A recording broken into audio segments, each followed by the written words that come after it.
we're just recognizing the red flags of a sneaky woman from the outside perspective. Like I said, he made the example of she said the night earlier. If you're in a relationship and you know what I'm saying, you guys are, for example, like not spending the night in the same crib for like she goes on like a vacation with her family or some shit, right? Mm-hmm. That's not the first assumption you would come up with if she decides to say good night earlier, right? You know what I'm saying? Not in a relationship. However, you can realize that as a red flag as far as like when you just first get into meeting them, you know what I'm saying? Like all right, you kind of doing that often, you know what I'm saying? At 7 o'clock it's always good night, you know what I'm saying? When you usually up till midnight. You know what I'm saying? Exactly. I met Right. you at 1 in the morning. Right. You know what I'm saying? So like that's little shit that you recognize before, you know, like y'all just getting to know each other. And that's the point of it though, right? You're getting to know each other. You start recognizing little patterns. Why she tripping because I just went from my phone and her phone is next to mine. That was the example that I was making. The average person, like I said, you just getting to know them, they don't care. They wouldn't snap like that. You know what I'm saying? But I see what you're saying. like if you recognizing a red flag in her as far as like being sneaky and you know what I'm saying, like defensive over little shit like that. If you have to if she has to do little shit that obviously she's letting off little characteristics of her personality. So I think I get that. I get that. I get that.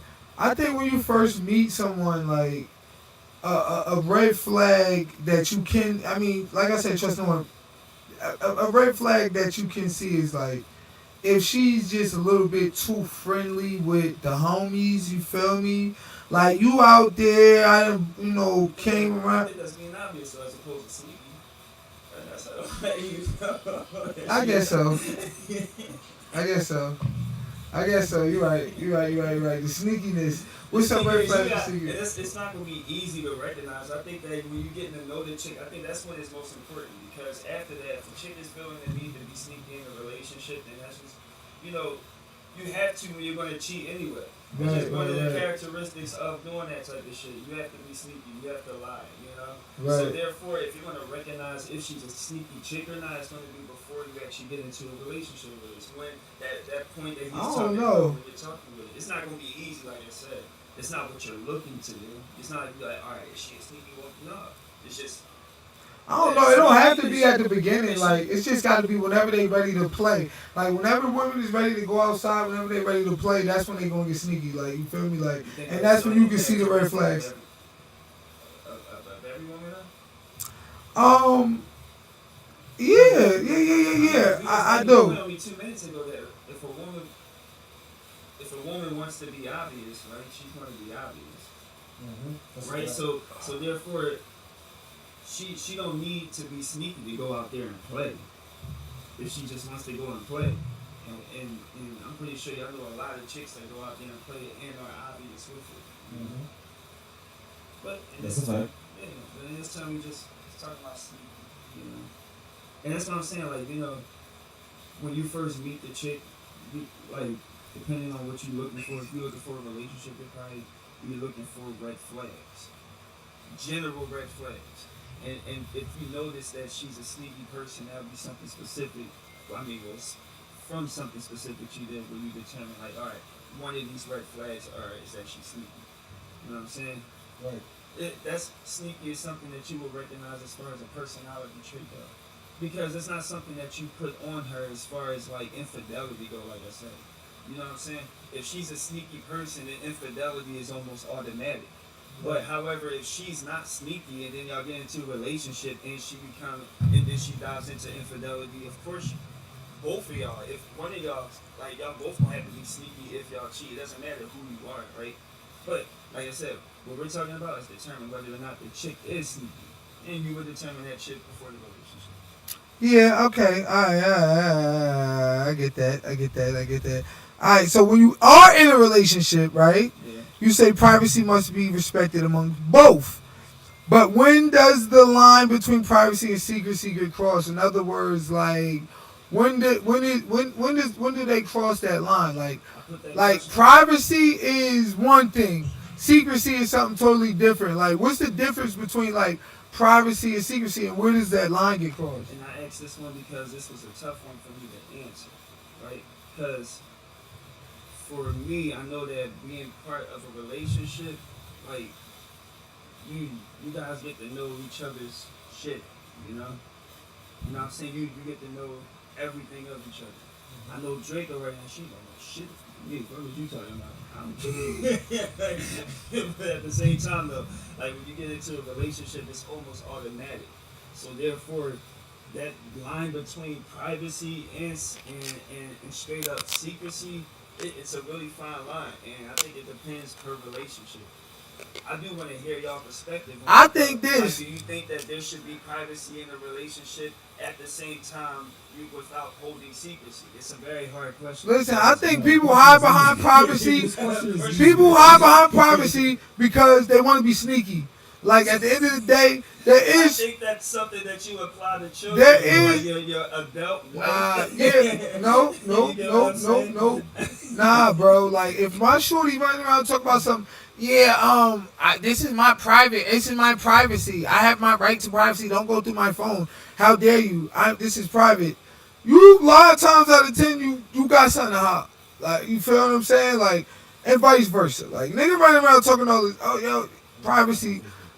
We not. No. Shit. What happened?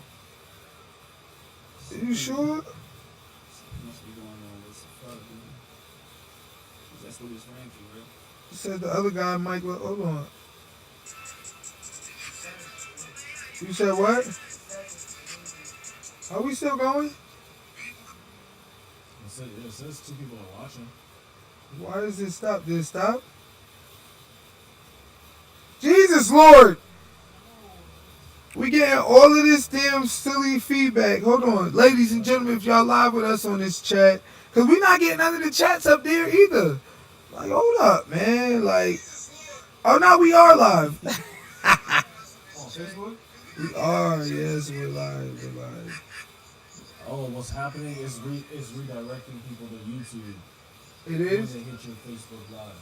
Good. That's good. So, we got people on YouTube. What's going on here? Alright. It's fine on YouTube. Are we on IG? Is the IG stream? It's redirecting everybody to YouTube. They that's a thing? Alright, cool. Alright, so yeah, redirect everybody to YouTube. This is what I'm talking about. Yeah, we on Instagram too, but I think they redirected everybody. Alright, so where was we at? Sneaky ass women. Yeah. Alright. Y'all ain't shit. Say that. So look, privacy and sneakiness is the same damn thing. Y'all running around talking about hide behind privacy, knowing damn well y'all want to be sneaky as hell. Alright, sneakiness is at an all-time high, point blank period. When I click on this on his YouTube PFP, I don't know. Can y'all? We getting the comments from YouTube. We not live on Instagram. No, Facebook. What happened? What happened to the IG? Alright, you know what? This is blowing my shit. Alright, look. We should go rock it out on YouTube. Alright, we're gonna rock it out on YouTube. Everybody go to YouTube. If you on Facebook, go to YouTube. Yeah, I'm about to say You on Instagram, go to YouTube. Everybody go to YouTube. Because we're not gonna start this live stream again. We're gonna get everybody on YouTube. Right. Alright, so look. Where does the line between secrecy and privacy, is crossed? It's a thin line. It's a thin line between secrecy and privacy. And trust and believe, fellas, if y'all want to, make sure that, your woman ain't being sneaky, y'all gonna have to, kind of, and I'm not saying encroach on the privacy, especially early in the game. But y'all gotta be cognizant of when they talking all of that stuff. I mean, if they got a whole agenda of you not being able to break through and see what's really going on, 9 times out of 10 they acting a goddamn fool. Alright, so look, alright, let's get to our third question. Of course we know that not all women are sneaky when it comes to men. But what do y'all think causes women to decide to be untrustworthy when it comes to dealing with men? What causes women to get untrustworthy when it comes to dealing with these no good dudes out here? Jacob. It's not justifiable, but once the dude starts to become soft, or he doesn't fulfill his his purpose of being a provider slash king, then women will start to sneak out and check to see if the grass is greener on the other side and not mow their own lawn. Um, my thing is, that's essentially once the man stops being attractive to the woman, she starts to look elsewhere for attractive men. So that's what I feel as though makes a woman sneaky. Yeah, I agree. So, alright, so in this term, I guess the question was where we asked as far as how I wrote it. Then I had other stuff after it too. So, as far as this question goes, as far as her being sneaky though, so I guess what I was directing it to was, what do you think causes her? Because remember that distinction between a chick who is already sneaky versus one who does sneaky shit once she's in a relationship she's not happy with. So for this question, we was directed towards a chick who is already sneaky, right? So Yeah. like, what makes a woman sneaky before getting into a relationship with me? You get what I'm saying? Oh, Like why already bring that to the table? perfect. Yeah. Now, what makes a woman sneaky? What makes her bring that to the table? Like, because if a woman's going to have a sneaky personality, more than likely she's going to bring inside the relationship she Right. enters. Yeah. With that intent. Yeah. The purpose is What makes a woman sneaky is a high body count, in my opinion. Because now she's just playing the game to. He's low. Speaking to the mic. Now she's just playing the game trying to be a dude by finessing with her sexuality. When a woman is sneaky, most likely she's trying to be sneaky for some sort of benefit or gain. A chick is never sneaky just to be sneaky. If she is, most likely she's. You feel me? Leave it at that. But yeah, that's what I feel as though a woman would require to be like to bring sneakiness to the table, or deceit, I guess you could say, to the table, to begin with. I think we did. Alright. Alright, so I guess what you think?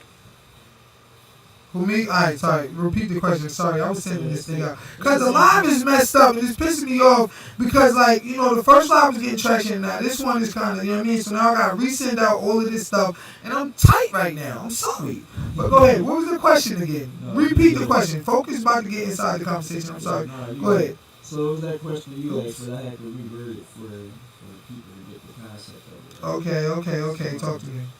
We already made that distinction between a woman who is already sneaky, is a sneaky personality, versus a woman who's in a relationship and decides to do so.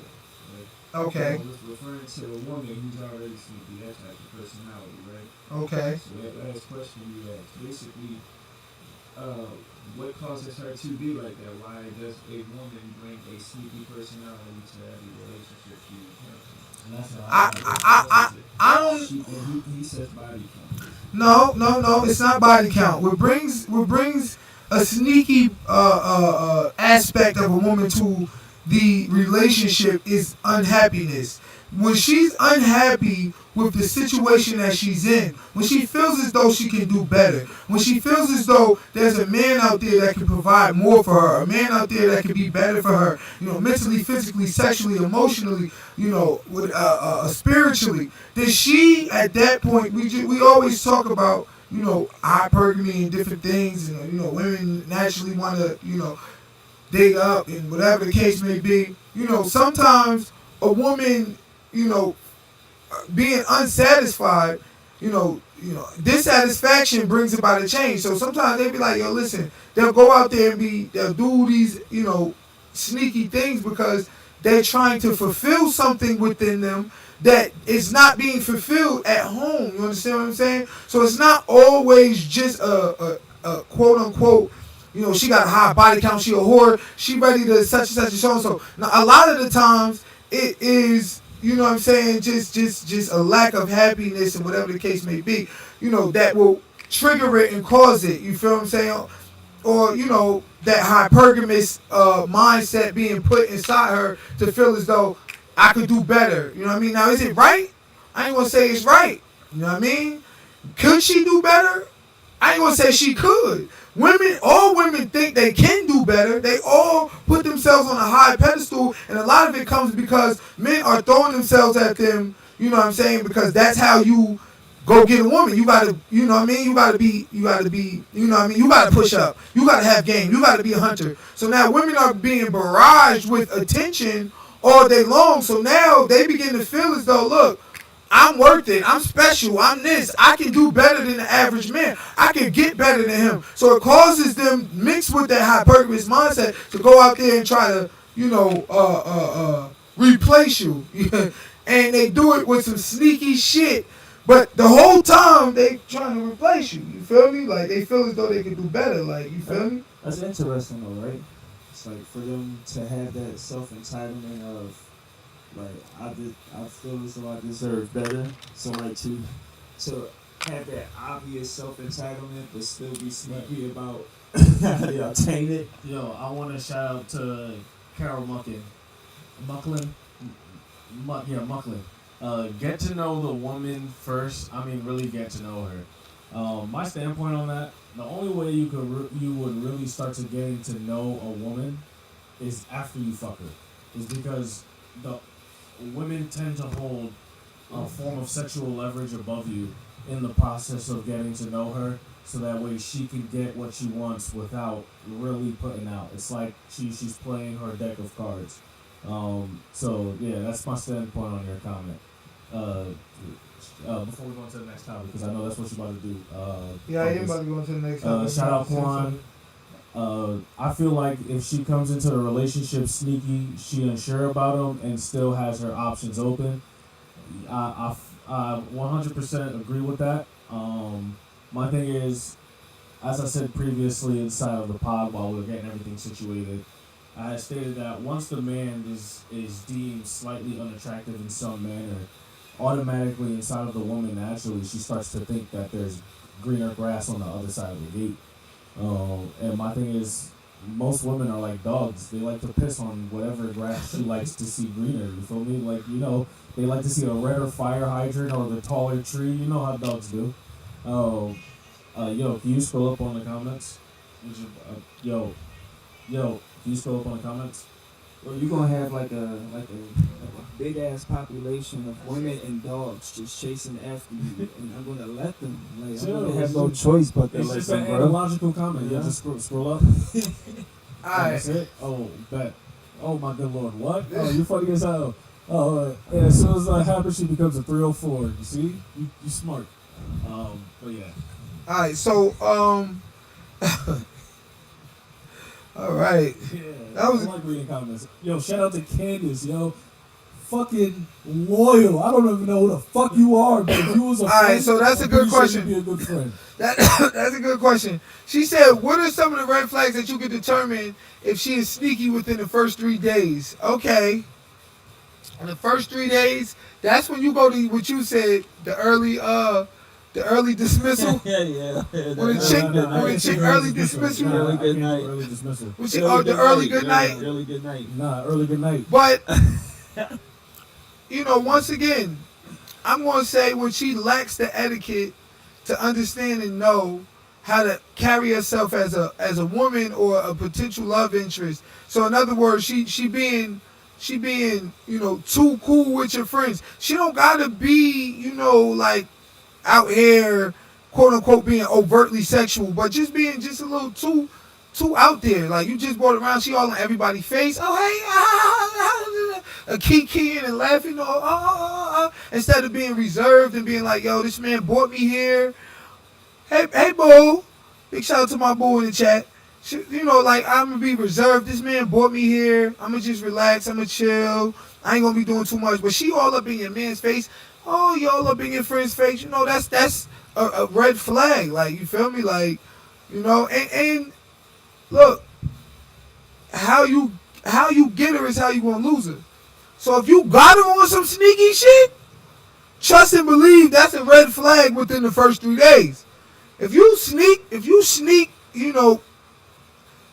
don't want to use the language, but if you sneak meat in her, put it like that, you feel me? Like, What you mean by that, though? if you sneaking, Sneaky link? my nigga, if you sneaky linking, How you get her is how you gonna lose her. If you sneaky linking, Oh, that makes sense.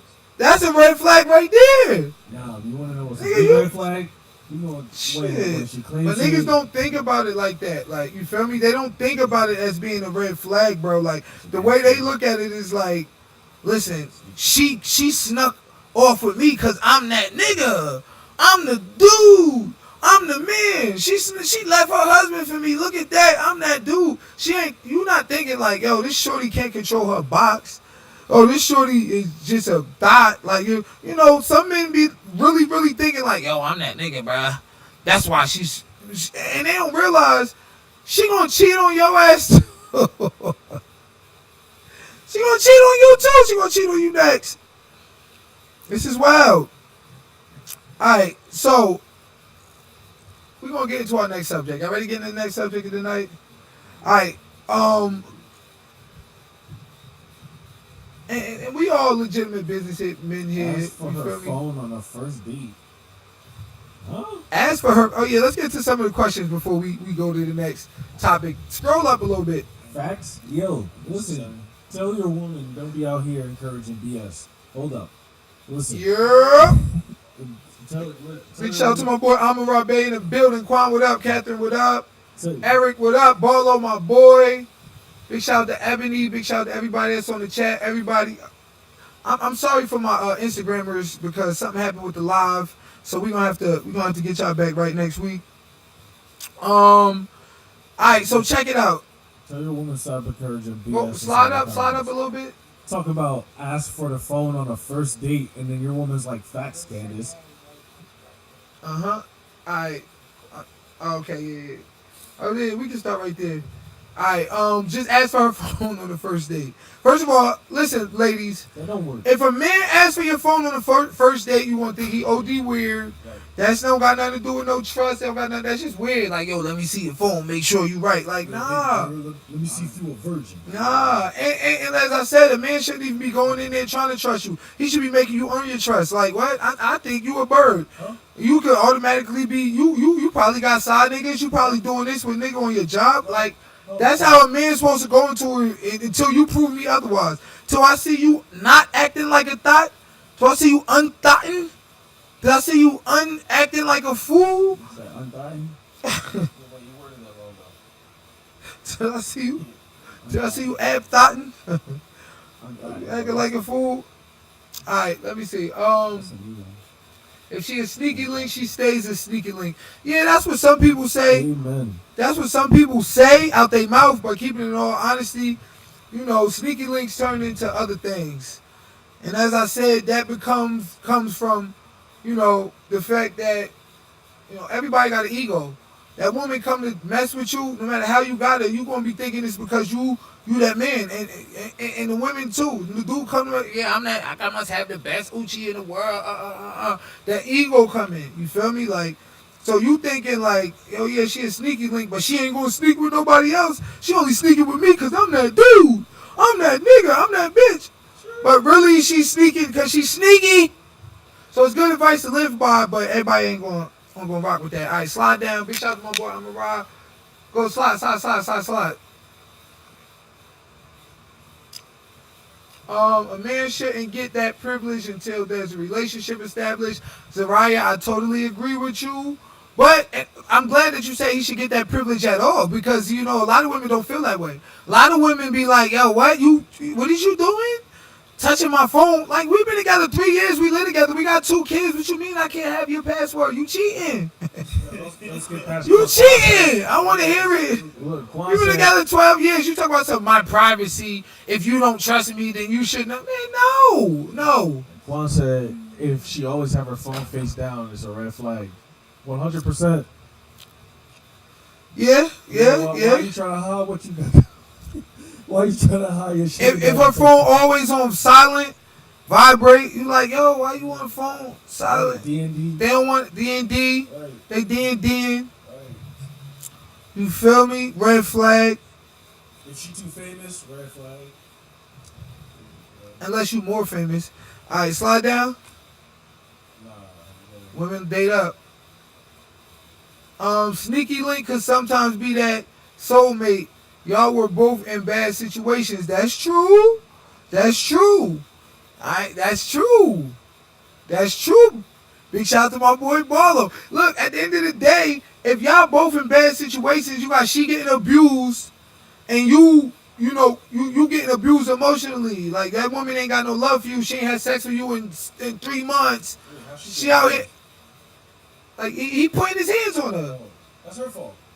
Whatever. But the point is, she like, you know what? I'ma find love in the arms of another. So now she go out there and act all crazy. Da, da, da. You right. That could be your soulmate. What? No, I'm wrong.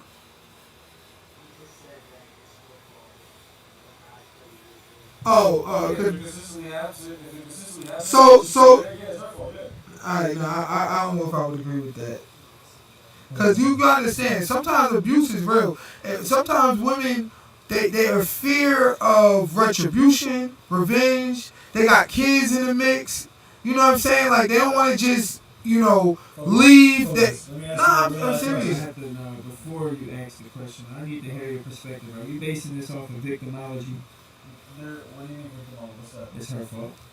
No. What I'm saying is, if a woman is inside of a physically abusive relationship, That's a good point, Barlow. and she stays in it consistently, the first time I'm not blaming on her. Shame on me. You feel me? Shit happens. No, shame on you. I'm sorry. Second time, shame on me. If you stay to see what happens next, that's on you. Yeah, but you fire's it's not always like that though. Sometimes women are financially dependent. Could you imagine? This man beat you, but he the breadwinner. You got kids with him. It is certain good times. You feel me? Sometimes you take the good with the bad, whatever. But he really, abusing you. Sometimes women stay for other reasons. You feel me? Like, so it's not always that feeling of, you know what I'm saying? Like, you could just blame them. You know what I mean? Like, then as I said, they fear retribution. Actually, all right. So here's the thing about that, right? For the most part, you're right, but on that sense, it's like not just a financial thing. So there's a movie, Tyler Perry always doing these type of movies anyway, right? There's a movie you seen For Colored Girls. Mm-hmm. All right, no, actually, you haven't? No. Listen to this, right? I didn't watch that movie. Once I heard that they threw all that dudes threw all the right? kids off to. Yeah, that's a big part of the movie. So what happened was, right? Everybody know TT from Set It Off. Okay. You ever seen Set It Off? What about it though? What happened? TT was the one. TT was the one who got shot in the bank. You know what I'm saying? She was the most innocent happened? of the group. Well, she was in a relationship with the dude from Barbershop, and like he was in the military and he had post-traumatic stress when he came out. And the thing was is that like even the neighbor all the time would hear him beating on her and whatnot. The kids would be over either at the neighbor's house or even be there and whatnot. And then it had gotten to a point where it's though like he was just pissed off. And like he was pissed off at absolutely nothing. She came home for work to get some documents that she left, and she came home inside of a limo with her boss, who was Janet Jackson. That was who her boss was. He looked down looked downstairs because they lived up in the joint upstairs, just seen the limo. He was like, "Who's that fucking guy?" And it's that to the third. And then it winds up to where as though he hangs the 2 children, his own 2 kids, out of the window. Why he is was it like, black? "You love them more than me." Like that man loved him. You know what I'm saying? And he winds up dropping. So he winds up dropping the kids and whatnot. So Claire from Bill Cosby, she was the neighbor, right? You know who I'm talking about, right? Claire the wife, right? So she was the neighbor. So she's like that matron, she's in the movie Colored Girls. There's a bunch of girls in there, and like she's like that wise one, that lets you know, that gives you the truth, you know what I'm saying, about yourself because she's already been through it, right? So she feels she goes over and shows support for the chick and whatnot because she lost her children, dudes in jail and whatnot, but she also gets real with her. She was like, "You're gonna have to take some responsibility in this," and that hit her even more. And she started explaining that even though like what he did was completely wrong, at the same time, she was explaining that there were many chances over and over again. You know what? We're not gonna talk about no Tyler Perry. No. 'Cause I hate that. The concept is talking about women in those situations. And you see, like, what was also explained is that, like, even though she seen the disadvantages of being in that relationship, of being beaten over and over again, they didn't outweigh the love that she had for her. You know what I'm saying? Because, like, we already always argue that women are mainly emotional. Yeah, I understand that. You know what I'm saying? So it's not always just the resources that the But man is let's- providing. Like, and no, it's not right either to choose the riskier life over love, Well, right? But let's at put the it same into- time, you become invested in it. We can never think like a woman, could we? let's put it into human concept. You can't If think somebody like a was woman, whipping but you your ass can every day, examine their would you accept psyche. it every day? I would say no. But as a If somebody was whooping your but ass you're every day, asking men. We're sitting here asking men right now, and we would never, men as a man, we would never be as emotionally invested as a woman. chat, if somebody was whooping your ass every day, would you sit and take it? It's a flawed question. What you mean? Because if you get all the answers from a chick, it's a lot different from hearing it from a man. Like, we don't think the same. So therefore, yeah, all of the women not in those relationships going to answer hell no, and all of the women in those relationships are probably going to be like maybe, because they're not going to admit it or lie, right? But then at the same time, they're going to be like, well, there's a perspective in that, because it's not just the resources. You know, it's a mental thing. Love is a big thing. My thing is this. I know you haven't, like, you're not big on love yet, right? No, Because it's not that. I mean, as far as like, It's just that I find no justification for somebody sitting and getting their ass whooped. no, there is no justification for that. As a matter of fact, we aren't even talking about that, right? Because none of us are saying that it's right. We're talking about why a woman stays in there. No, And she's not justified getting her ass whooped. That is justifying No, she's her not. sitting. She's not justifying. I'm not justifying the She's- ass whooping. She's I'm- prioritizing. All right, y'all gonna be arguing all night. I'm tired of y'all. She's prioritizing wrong. She's not justifying it at all. But when She's you're- I look. she's putting her love for the dude over her life, and that's wrong. That's But what you're facts. trying to You know, that's what I'm no, saying. But what y'all trying to counter argue is I'm not trying to say y'all are justifying the ass whooping. I'm trying to say that y'all are justifying her sitting there and getting the ass whooping. I'm not justifying it. What I'm saying, We're giving listen. you reason. No. Yeah. Listen, you have to understand. What you're doing is oversimplifying it. You can't oversimplify something as technical as domestic abuse throughout the country with millions of different people. You have to take each thing on a case-by-case basis and assess, why did this woman stay there? Especially Why did that man have that hold on her? Was it financial? Was it mental? Was it spiritual? Was it Some forced? people believe that this is a God-given right. They explain, scriptures in a way that says, look, this is right for me to be able to put my hands on you. Was it So, Tina like, Turner couldn't get out? then some women feel as though they leaving. We're not gonna go there. We're not gonna go there. I'm saying you were naming. But the reasons. point You is, know what I'm saying? we're not gonna go to Tina though. Is what I'm saying, because the jury's still out on that. What you talking All about? right. The jury's still out on Ike and Tina. Ike ain't never been charged. You know what? We ain't gonna say that. Oh, I guess you know what I'm saying. But The point is, as the far as thing that story go, if you were just to name somebody else, like there are chicks in relationships who can't get out because the dude say so. that's the point. That's my point. Right. All right. So look. So let's get into our next topic. First of all, screw Tyler Perry. Not screw Tyler Perry. Tyler Perry's my man. But screw Tyler Perry's agenda sometimes. Because that should be pissing me off. It ain't no good black men in Tyler Perry movies. I be trying to find them. And he wears a dress. Tyler Perry, my man and all that, but he bought the Atlanta studio and all that, but Tyler Perry, Tyler Tyler Perry be wild and Tyler Perry got gout. He used that dress thing as his gimmick, but at the same time, we seen all of our black actors. Nah, shout out to my boy Tyler Perry. All right, so look. Eddie Murphy wore a dress. Um, Wore a dress. All right, so we're gonna get to our next topic. Draco, have you ever sold drugs before? I plead the fifth. Okay, have you ever sold drugs before? Never. All right. So we got a drug dealer, What? and we got somebody who never sold drugs before. Plead the fifth, though. I have to know that. Because he would have said no. He would have said no. He would have said no. I did it. He's a drug dealer. You know, All right, so we got a drug dealer versus a non-drug dealer. Oh, So our next topic is street drugs versus pharmaceutical drugs. Street drugs versus pharmaceutical drugs, right? We got a drug dealer. We got a non-drug dealer. Drug dealer, non-drug. Drug dealer, non-drug dealer. All right, y'all know Facebook, FBI stand for Facebook, Instagram. Sorry, I hope they don't raid your house tomorrow. wow. All right. I am not a drug dealer. All right, so what are the differences between prescription drugs and street drugs with regards to regulation. Have you ever sold drugs before, Focus? See, he answered no. So Nigga, he sold I'm drugs from before. the hood. See? I used to sell crack like it was no tomorrow. Fuck you just- talking about? Yo, FBI, open I up. was outside. Nigga, what you talking about? Of course I sold drugs. I'm from the streets. Oh my God. What you talking about? However, Listen, now I've elevated. You stay in the room. Now I've elevated. I went to school. I got my business. I did the things that I did. But did I sell drugs? Of course. I'm from the streets. I'm from the hood. What you talking about? I'm thinking, what? Who didn't? Where we from? Fuck you talking about? I used to sell nicks of weed in school. In high school, I was the nickel man, and then I would sell them candy after they got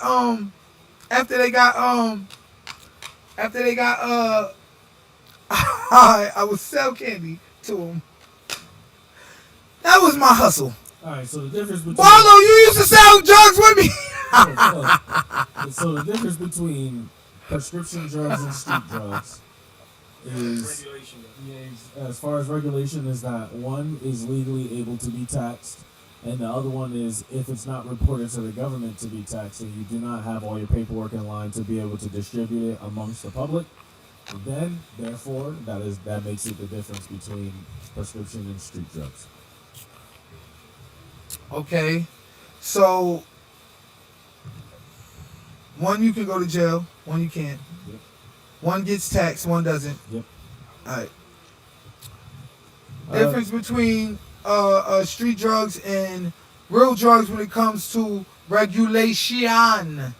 Yeah, pretty much the same. And from a moral standpoint, like one is Yeah, I'm smoking on the Bible, man. one is for sickness and treatment. So you're a medical patient, and on the other hand, you're a criminal. You know what I'm saying? As far as labeling, I think that was a negative stigma as far as being like if you were a drug addict, like we didn't care as far as treatment went. It was more along the lines of putting them in jail. You know what I'm saying? So, drugs, whether they're legal or whether they're illegal, the people who getting the most money off of it is not us, it's them. And the people who getting the most consequence from us is us, it's not them. When I mean us, I mean, yes, black people, but those of a poor socioeconomic status. I was watching the Painkiller, and we watching opioid epidemics and all of this. It's affecting a lot of different people of a low socioeconomic status and even high to a degree. But richer people can afford the different drugs.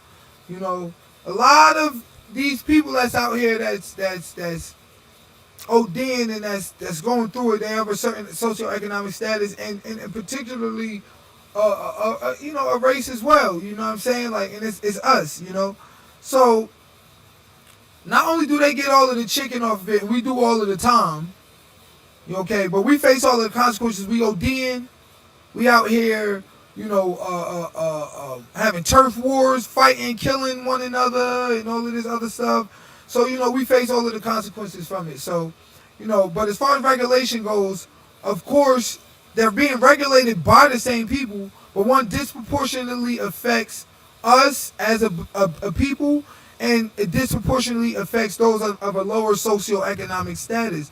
You poor, you getting into drugs 9 times out of 10, either to pacify and to numb yourself to the conditions that you are in, or to make money off of individuals that want to pacify themselves of the conditions that they are in. And the money is a much higher, quicker return. It's a much higher rate, but it faces a much higher consequence.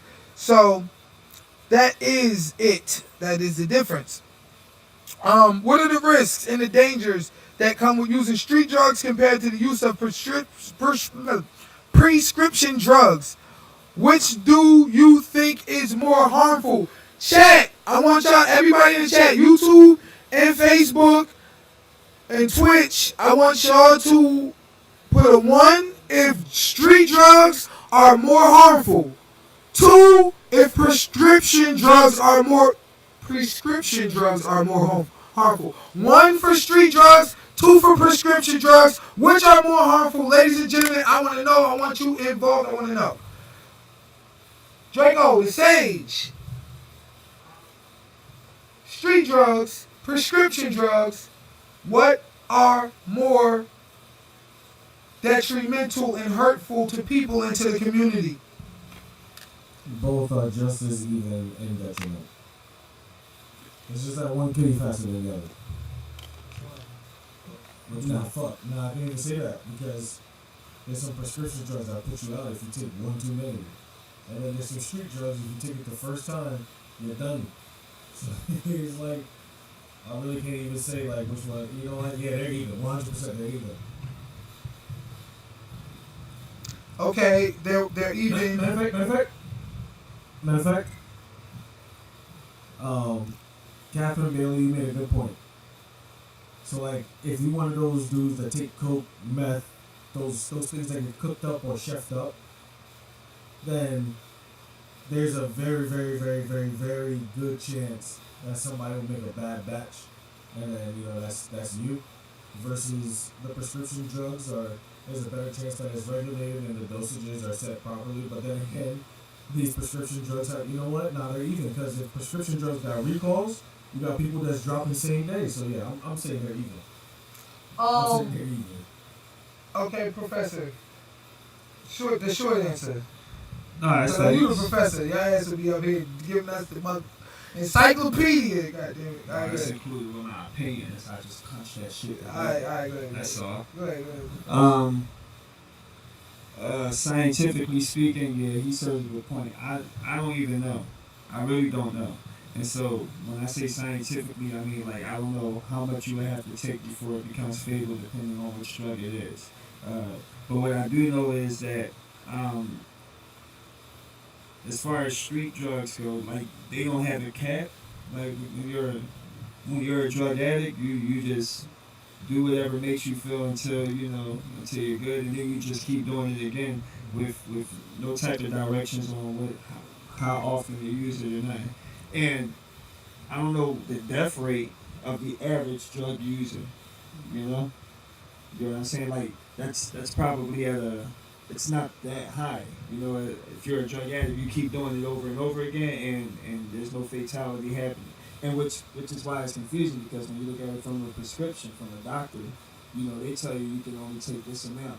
So, while you got drug dealers out here like just getting coked up, like, you know what I'm saying, man, milligrams aside, and still living, right? But if I was to take like a half of this bottle, I'm dead.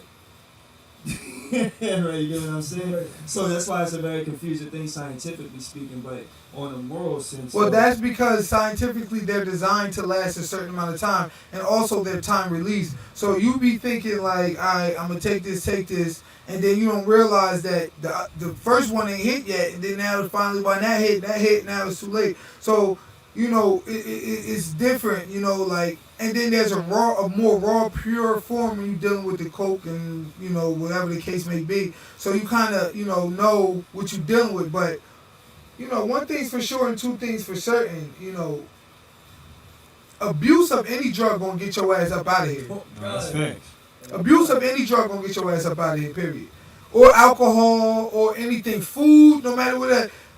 Too much of anything is a bad. What they say? Yeah, too much of anything is a bad thing. It's not good. It's not good.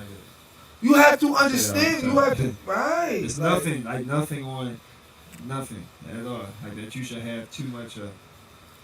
Right. So for me, I'm gonna say this. That's why they call it greed. No, weed is a drug. Weed is addictive. Weed gives you euphoria. Weed have you thinking that living in a euphoric mind state. It give you the munchies, which make you fat. It give you the fuckets. Like my brother used to say, well, you all the way out here procrastinating on stuff. You know what? I'm gonna do it.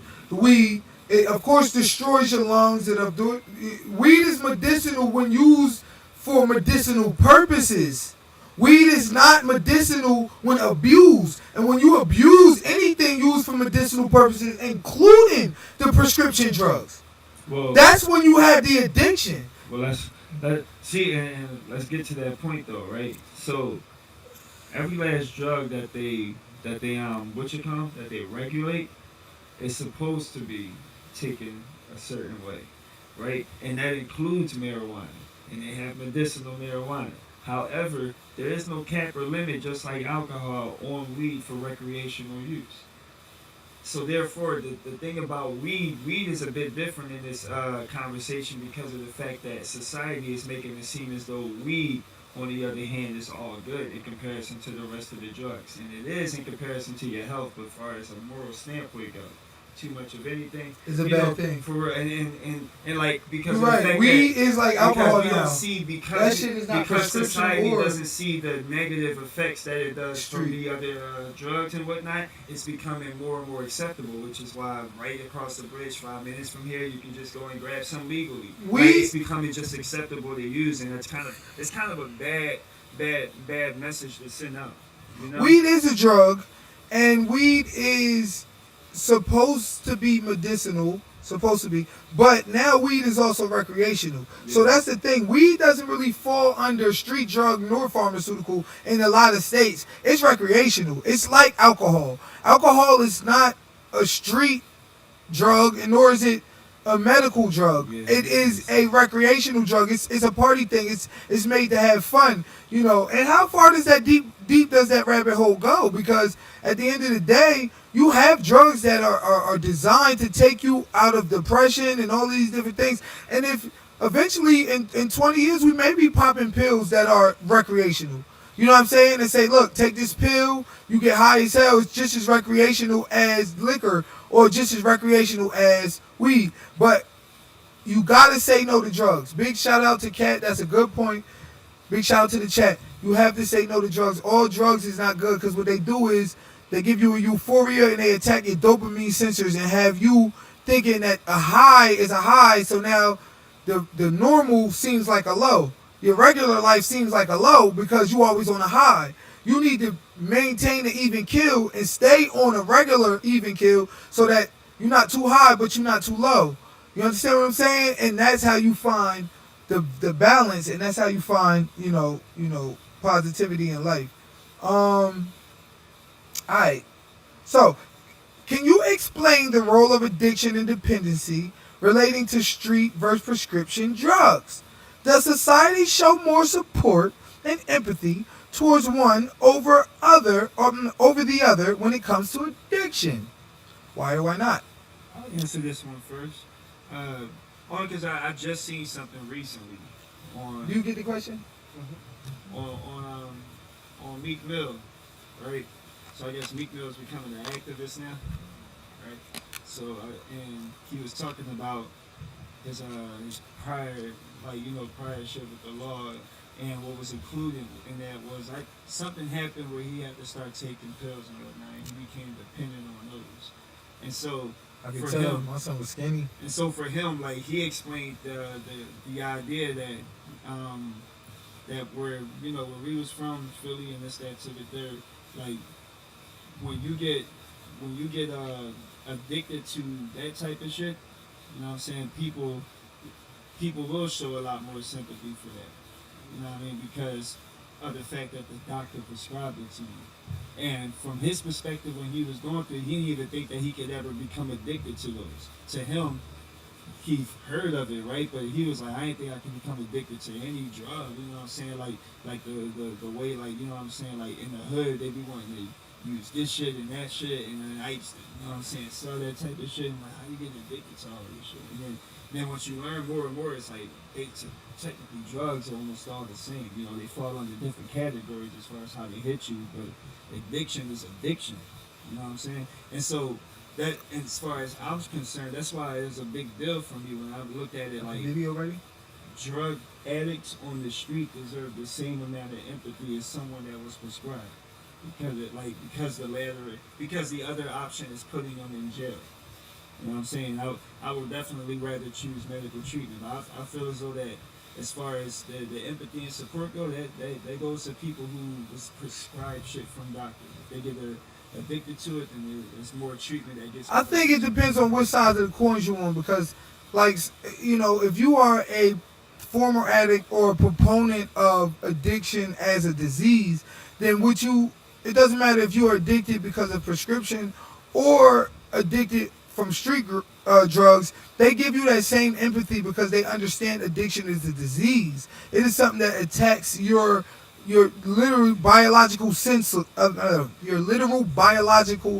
sensors and affects them and manipulates them.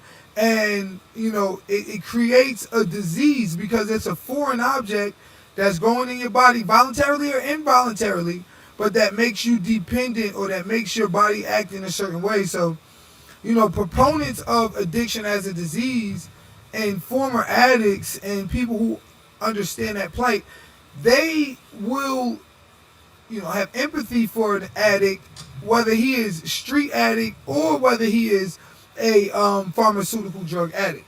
You feel what I'm saying? Who you think get more empathy, Draco?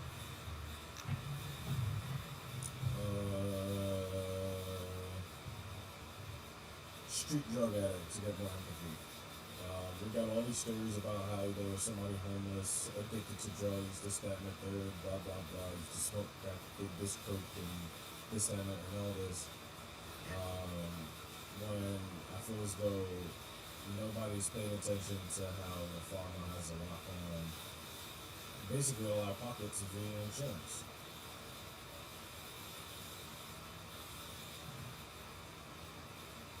Okay, that's it. Okay, so you feel as though the street addict gets more empathy from the community than the pharmaceutical addict, and that's based on. Like when we look at media, we always see the rebuild story of. Matter of fact, who was that? Delonte West, the dude that slept with LeBron James' mom dukes. He was a homeless addict on street drugs. That video you giving me? Where Charlie Kirkland? he was a homeless addict on street drugs where he has some whole entire rebuild story about now. I guess he's like a part of the Dallas Mavericks staff or whatever the case may be now. But we never really hear about people who are addicted to prescription drugs and have some rebuild story unless it's some type of celebrity. You gotta get to the mic. They can't hear you. We don't really hear about prescription drug rebuild stories unless it's like some type of celebrity. Aside from that, if it's like regular people, what we see on TV, it's homeless people that smoke crack and all that stuff. So yeah, there's usually the local community typically cares about what's around them more frequently, which is a homeless bum on some form of hard ass drug. I don't know. So, I think they. I mean, on your point, yeah, like there'll sometimes be a special to shine light on drug dealers and drug addicts in the street, but also at the same time, it's like as far as society go, we still even create these derogatory slang terms for drug addicts, crackheads, fiends, Zambi. You know what I'm saying? Like. That's not empathy at all. Like we'll watch that type of show you were describing and then go outside and still call them the same shit with our friends. You know what I'm saying? So yeah, I agree that those shows are shining a light on how serious the issue is, but I don't think it's much changing society's perspective on who deserves more empathy. So here's a fun fact. In the USA, I don't know if you guys knew this, but a drug addict is considered a criminal. But in Canada, a drug addict is considered as one who needs treatment. Why do you think that is? What reason does the U.S. have in labeling those in obvious need of medical attention as criminals? So, I'm going to start with Draco on this one. So on a scale of 0 to 1. Why does America call them criminals, but Canada said they just need treatment? Okay. On a scale from 0 to 100, with 0 being non-progressive and 100 being progressive, America's closer to the 0 than it is 100, whereas Canada, Europe, they're more so about reforming. there's certain countries in Europe, and if I'm not mistaken, in Canada, they don't put you inside of a tiny jail cell and leave you to suffer and possibly be caused harm. They put you inside of a form of therapeutic sessions, so that way they can figure out what's mentally wrong with the person and whether or not they should be admitted back to the street. There's a reason why there's quite a few countries why you're not allowed to roam around with a weapon in these countries outside of America. So yeah.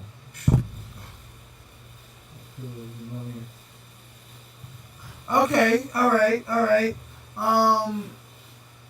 Well, so the chat feels as though money is the main reason. You agree with that, Professor? I can see that though. I thought I can see that as far as money go, like, cause they can see it as like what, a profit. They profit from it. Yeah. All right. So what? I don't know a government who doesn't want to make money off of their people, right? But as far as this concerned, I think that this option is the best option I've ever seen.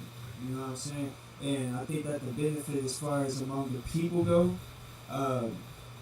regardless of how much money is being made by the government, I think the benefits are. So from Canada's perspective, from what I've researched, they said that it want to focus more on treatment as opposed to criminalizing, you know, and so it gives them less shame of reaching out for support and help to get clean and whatnot. Let me see. In addition to that, if y'all didn't notice, I think for the most part, medical care is free. So if medical care is free and they decriminalize it, then from the money making perspective, it seems like they're giving out more services than they're getting back. Because they make medical care free, which means that the drug addicts don't have to worry about going to jail, but instead of going to the hospital to get care for. No. But somebody's still getting paid. No, that's no doubt. But what I'm saying is there's funding for that, so it's free for the citizen. But you asked specifically. But there's still somebody getting paid. You asked specifically, is that the overall goal? And I'm like, yeah, like I understand. Like, there's no country that doesn't want to make money off of its citizens, right? That I don't know that's not going to exist. The country needs money off of its citizens to continue to exist. And in addition to that, they can find ways to make more without people noticing. Why not? But I'm just saying that when you look at all of the advantages in comparison to what we do in this U.S., why wouldn't you go that route? So, I mean, I understand, but then there's still the aspect of the criminalization. So it's money, yes, that's why they're doing it, but they criminalize it. You know, so there's a decriminalizing drugs in Canada. In Canada, it's decriminalized, but in America, it's criminalized. Exactly. So when you deal with that word crime, criminalized, what you're dealing with is a direct link in conjunction to the prison industrial complex, to prisons, to privatized prisons, to the money that is made, $40,000 federal subsidies that are made. You asked that money thing, you were referring to America? Yeah, America. Oh, I thought you were referring to Canada. No. It's criminalized in America I thought you were because of the money. Because the question you asked was regarding what you call it, and somebody asked, and I guess in the chat. Sorry. They said, why is it criminalized in America but not criminalized in? Yeah. And the answer is the money. The As money. far as America, okay. Right. It's classified as a healthcare problem. My answer was as far as like Canada's reasoning for doing it, but I didn't have any. But it's still money too, because you understand. Well, Canada, no, that's what I'm saying. Money, like when you can see, like they Addiction is treated, disease is treated, so even if it's treated medically, or you're locked up for. America is just more harsh because when they criminalize it and lock you up in these harsh conditions and still make $40,000 federal subsidies off you every year. Look at the overall statistics. So Then in Canada, people out of jail in Canada and like they're going to the medical. Yeah, the medical industry. That means that they're making a shitload of bread, then, right? But what I'm saying is there's a In Canada, I mean. right, and they're still making money. Yeah, they're still making bread. But they do it in a way where they can make money while offering you Exactly. help, Exactly. quote unquote. So that's what I'm saying. Yeah, that was my answer as far as like, The American system has it to where they punish you. So it's not about help, it's about punishment. Yeah, It's a difference. Yeah, it's a big difference. When you're dealing with help versus punishment. So obviously in Canada you have those who purport that addiction is a disease, therefore you need medical treatment. In America you have people who purport addiction is a crime, and therefore, I mean, you have people who purport that it's medical too, but you have people who purport it's a crime, and therefore you deserve to be incarcerated and dealt with accordingly, and whatever the case may be. Overall, it's still just because like it's still states fighting it. Isn't it like, for example, still illegal on a federal level? In the state level too. And No, I mean in some states, yeah. Yeah, In some it's states, yeah. But I mean, like, it's like there's certain things that's on the federal level illegal, but it's up to the state. I don't know. yeah, I don't that's think why, on, isn't that why they're it's- leaving it up to the state on whether or not they decide to? yeah, make it's it legal on the federal level, Okay, all right. but on the state level, it's not. It It depends. depends, yeah. See? Each state has to ratify it, which, some states just want that bag and they want you in jail. Pennsylvania is one of them. You will get locked up out this mug, like, period. And they criminalize the weed, they criminalize DUIs. I know people that have been locked up 2 years off DUI. Like, a nigga just came home, you thought he had a whole crack house. I did 3 joints. Like, what happened? What you was locked up for? I got my second DUI. One of them was for weed. He said, "Fuck yeah, It's true. whole crack." I thought you had a whole crack house. Locked up for weed. Stupid. It's that common law state, like you said. Alright, did you send him that video with Charlie Kirk? I emailed it to you, but I don't know if it's like. Let's see. Like If y'all it's- can stream. he got it in my email. Yeah, Pull up. Let me see. if y'all can stream. 'Cause Right I didn't here? Download it. I ain't see it there. Yeah, I didn't download it. Would you send it to? I had messaged it to you. Oh, you messaged it to Yeah, me. yeah. All right, we got a video of Charlie Kirk. I don't know if you know who Charlie Kirk is, but Charlie Kirk is this, conservative, right-wing, white dude who is really low-key racist. Like, he stayed jumping to the racist side. Like, boy, like, you got some conservative right-wing dudes who, they'll hover on the racist topic slightly, but they'll really, they be talking about abortion and transgender rights and all this other stuff, but, the racism, they'll kind of chime in. But, Charlie Kirk, he make his bones on the racist stuff. Like, that boy just just jump out the window. Before we get to the discussion, name specifically what makes him racist, though. I ain't even going to debate this. I just want to know specifically. The fact that he doesn't acknowledge any systematic or I guess that's a good word for it. Components of history of America that deal with the subjugation, mitigation, degradation, insulation of black people. I can find a couple more Asians if I think about it. All right, for the people out there who don't know who Charlie Kirk is, also objectively speaking, he's I think the Manipulation, He's the founder of Turning USA Point. What he does is go around infiltration. Hey, you gotta Sorry. yeah. Right. So Charlie Kirk, he's this American activist, conservative activist who basically goes around.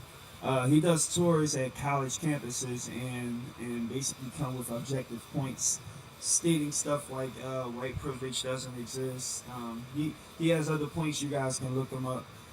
And what happens is when he gets to these college campuses, you got like a nice group of people that's mainly agreeing with him, but then there's also a few people in that audience. I know he gonna agree. It's a few people in that audience that you know what I'm saying, that question Can't find him. it. And so that's kind of what makes him, he hits the points back with factual stats, but it's also it's kind of cringy, when he gives his opinions based off of those stats. He'll say some outrageous stuff. I Sometimes. can't find it. You say you messaged me? Yeah, I said Facebook message. Yeah, here we go. I'm on y'all ass. Me and Draco about to argue, damn it, because I'm tired of all of this. Hey, yo, listen. We just got our 100th comment, so I'm sending the Cash App out. Now, guess what? The 150th comment, I'm going to send the Cash App out too. And the 200th comment. So, whatever platform you want, comment, and we're going to send you some money. I don't care what platform you want right now. Just comment. We're going to send you some money. And that's how we doing this. All right? All right, here we go. All right, yeah, let me send this. Let me email this. You sent it to my to. But yeah, guys, that's who Charlie Kirk is. You know, he owns Turning USA Point, and he basically does these seminars at the colleges. He has these long debate discussions with like a group of college students, which, like I said, a small percentage of them will agree. He tends to make his big points. I'm on Charlie Kirk ass. He makes his big Pause. points off of those. You know, He's a racist, and when I show you this video, we're gonna smoke his boots with facts. But hold on, I'm gonna just get this video up. But it pissed me off watching this video, cause basically, the lady asked him why is black people in jail more than white folks, and he was just like, cause black people commit more crimes, they more criminals. But the way he said it was just hella like he just. We're gonna get into it. We're gonna get into it. Hold on. All right. Let's see. All right, I just sent you.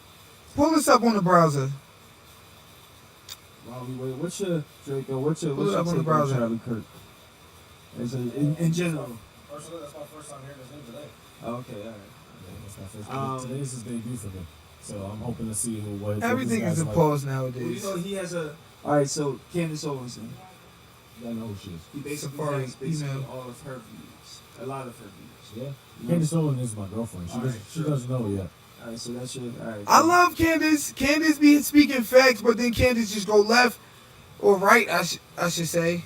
Like, you just gotta tell her shut up, and then But Candace Owens will That's violate. his girlfriend. So yeah, leadership yeah. in a relationship. First of all, that won't work with her. You have to actually explain to her why you want her to. But if you give a good answer, she'll listen. Nah, see, you already explained. My email. Candace is an interesting person, right? Yeah. Like She's good. she she tends to make good points, but then at the same time, it's like sometimes I feel as though she Throw that makes in the it browser short or just to make it OBS. damn short, you know. She came at Eminem recently, Yeah. yeah, for him coming at Trump. This is back before he had a beard, you know. When he was first running, nobody wanted Trump. So and like it was that freestyle that he did, you know what I'm saying, about Trump. So everybody was making fun of him for his flow, but not because of the Copy the content. link. Put it in browser Well, OBS. she posted this video not even like 2 days ago. I swear the video is like 10 years ago, bro. Mm-hmm. And you got all of these comments talking about Eminem beat the girl up. He's a little kid. I'm like, damn, bro. What Like, Eminem say? so what happened was Candace Owens, she posted a video when Eminem was coming at Trump.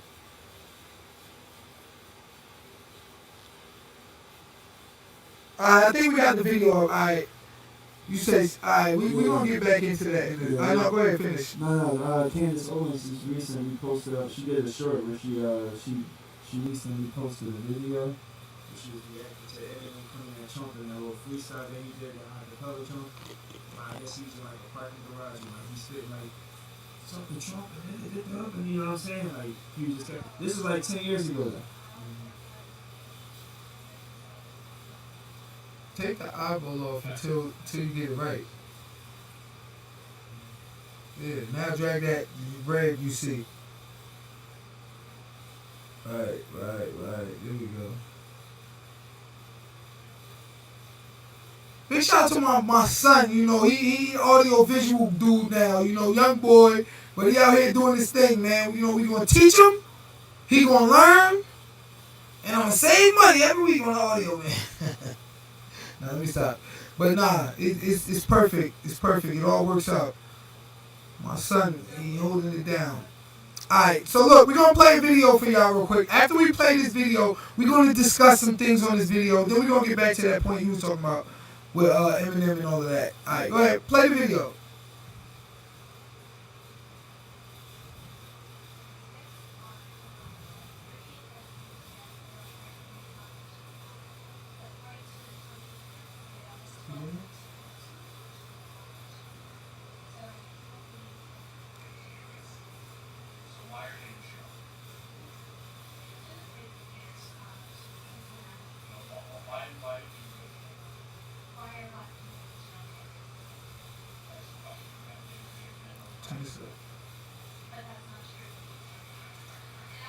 Look at them. They're ready to just, woo! Put the small screen on.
Alright, pause this real quick. Pause it. Alright, so excuse me. So first of all, let's unpack some things real quick. You can't put the little you can't oh never mind. So let's unpack some things real quick before we get back to that video. You could have left me on the small screen actually, then if we couldn't pull them both up. But let's unpack some things real quick. So what did he say there? He said, she asked, why is it that black people are in jail more than white people? And he said, well, maybe because black people just simply commit more crime. Then she said, that's not true. Because black people only committed 1 million murders. Oh, they can't hear it? They can't hear the video? No, you know what it is? You might have to go to the browser and change the audio properties.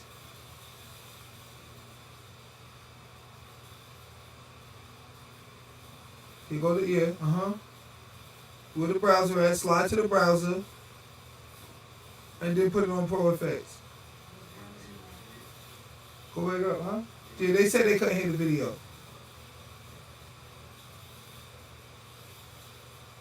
That's it right there, isn't it? Pro Effects.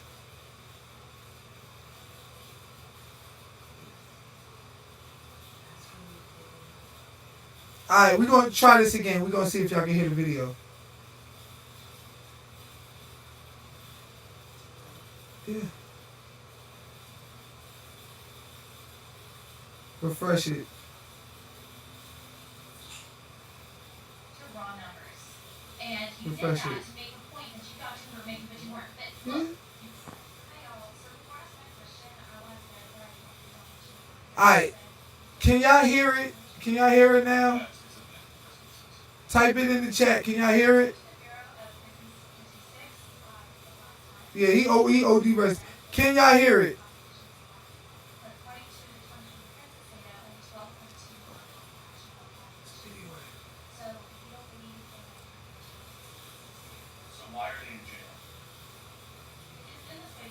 They still can't hear it. No, they can't hear it, son. They can't hear it. He said barely. So that means so turn it up. Every independent analysis shows that blacks have committed a disproportionate amount of crime. No one wants to say it out loud, but it's true. In fact, in New York, 52% of murders are committed by blacks, 40+% of arson, 60+% of drug deals. And so the question you should really be asking is what drives them to do that? That's the question, right? The real question is, and maybe I can ask you, what percentage of blacks are raised with two parents living? You can't turn it up on the. Okay. Yeah, so, But that's hold on. proportion. Yeah, how do the proportion? There's a lot more white people than black people in the United It's a States. 60% white country and a 14%. Alright, you was right, son. I'm sorry. He said I'm the audio man. I was right. You literally, so basically that's a disproportionate amount of crime. It is. But listen, I want to say, look, you are coming up here and you're asking a question, and that's not easy to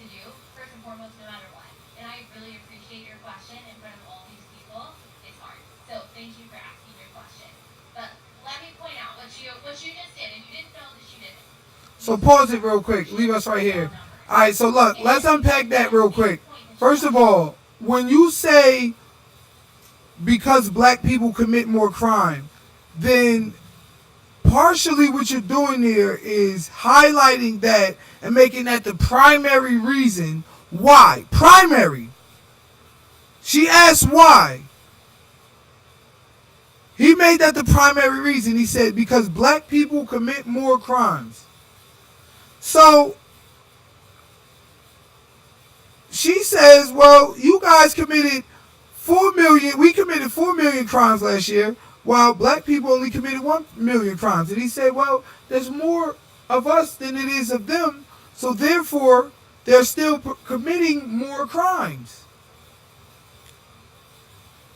Okay, my issue with that is, even if you say that we're committing it at a higher percentage, we're still not committing more crimes. So therefore, we should not be in jail more by the numbers than them. We should not be. Do you have to? What? All right, go ahead. Refresh it. Refresh it.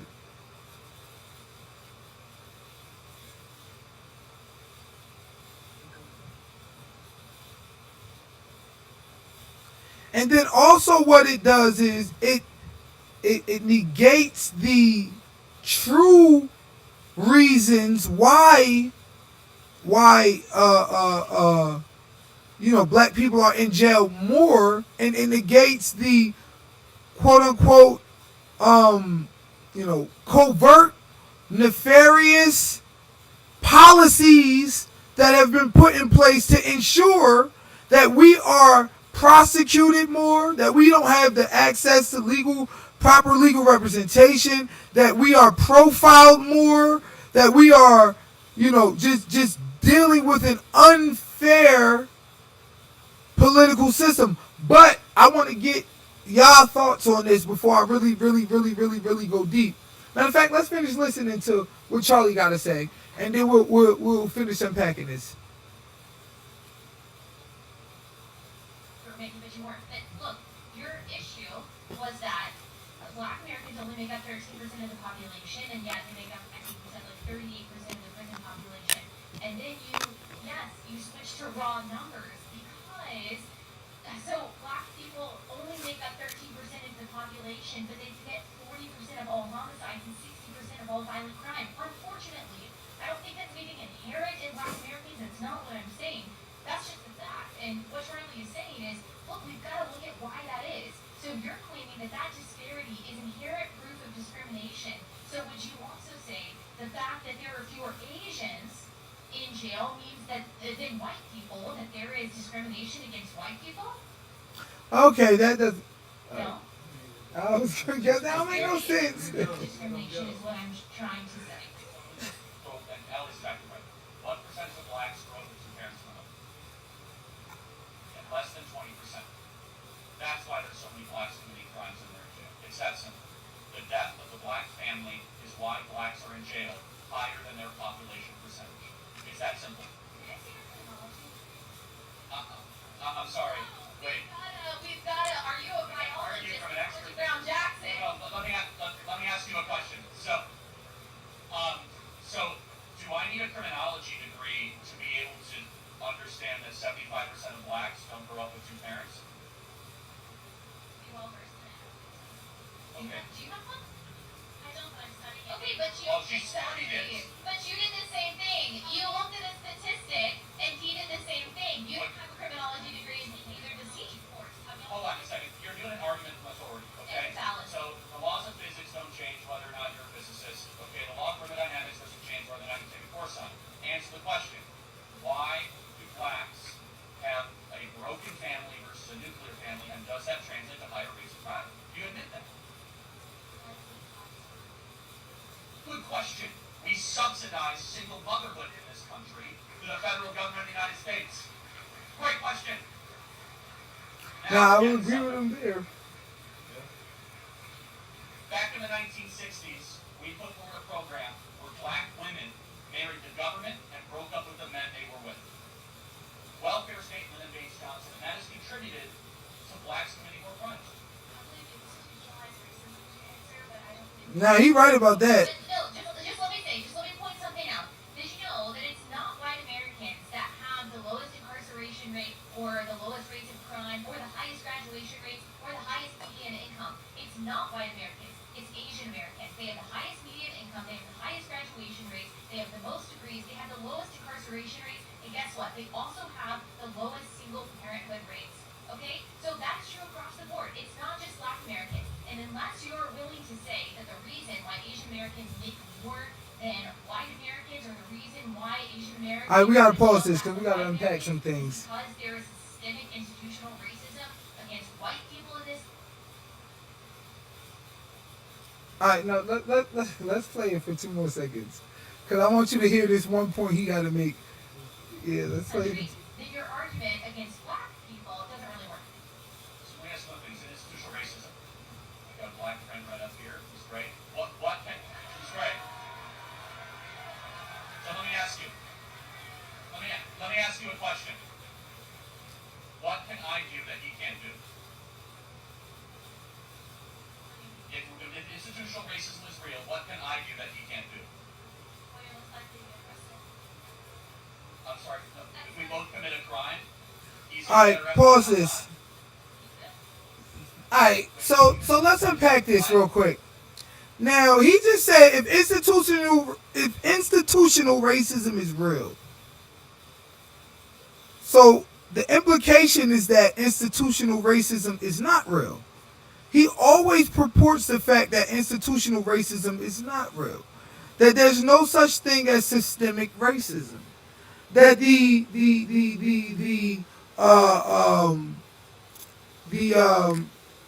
what's the curriculum? The critical race theory, okay, doesn't exist. It should not be taught in schools because there is no underlying overarching white supremacist agenda that exists.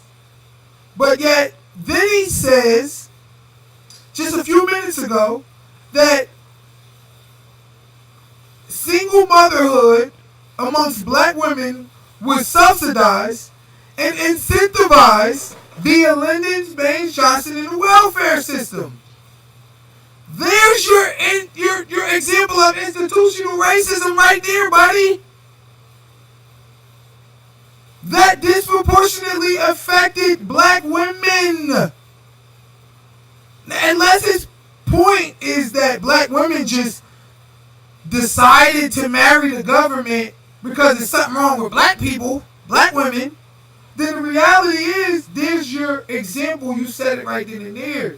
There is an institutional racist component that exists in this country. And you gave a very fine example of such. You gave a very fine example of such when you talked about the welfare state and how that disproportionately affected black people and black women.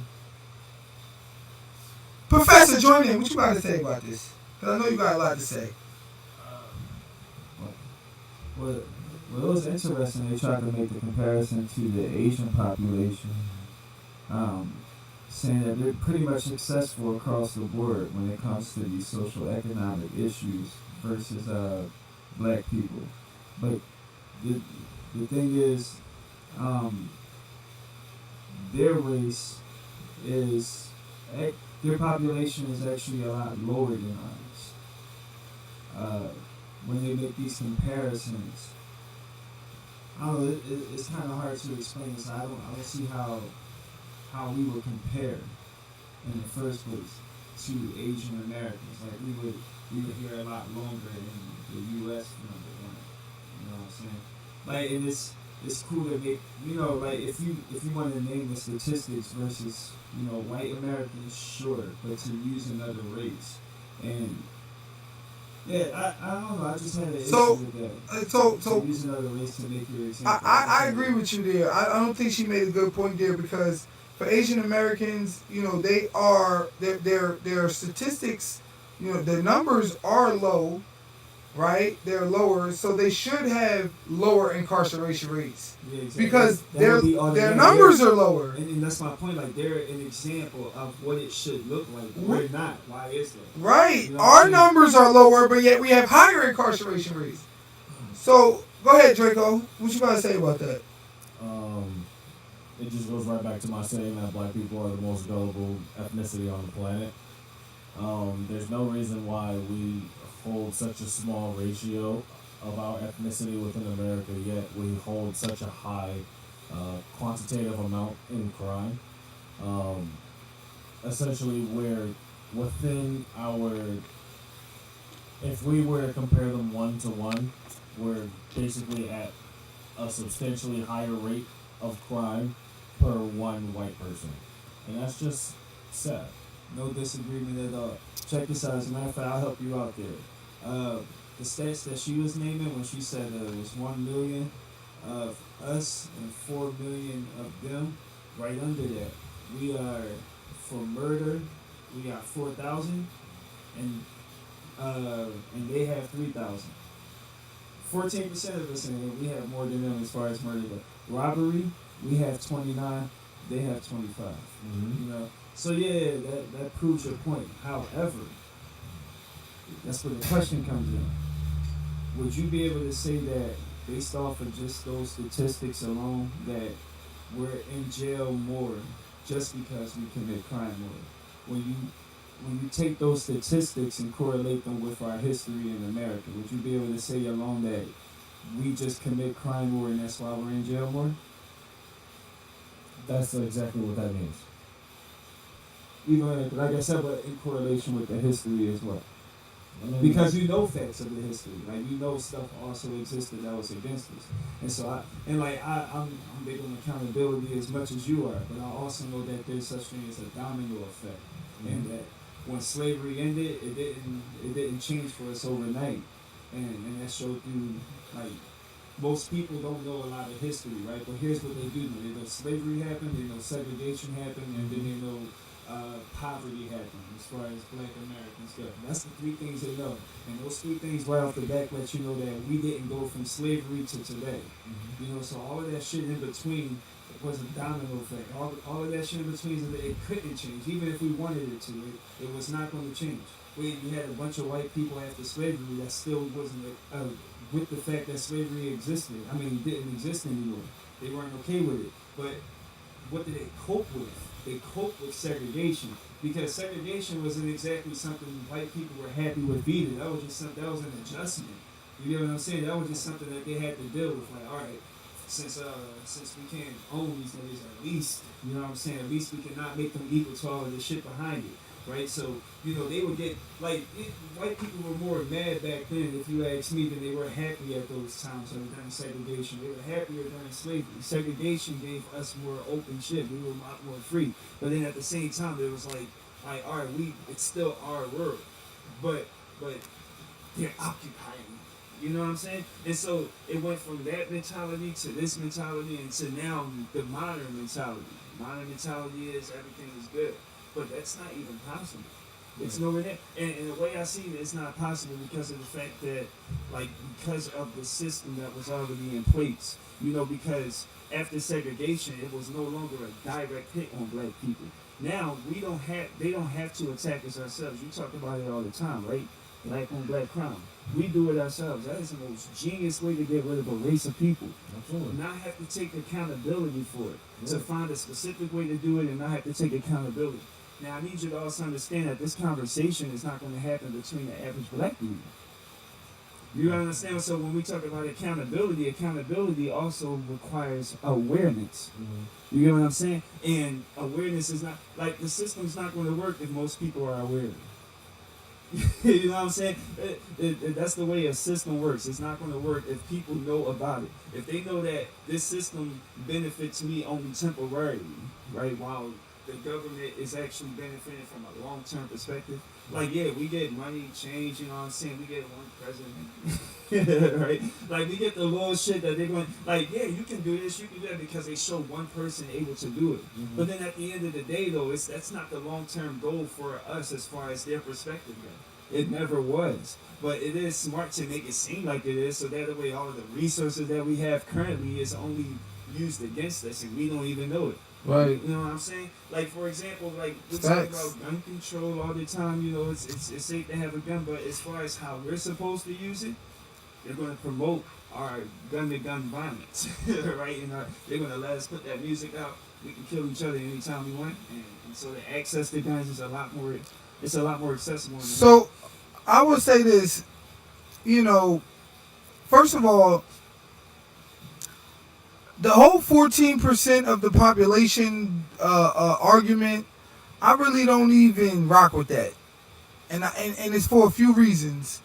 The one reason why I don't rock with it is because, you know, they got a vested interest in quelling or minimizing the exact numbers that we have, or exact numbers of people that's out here.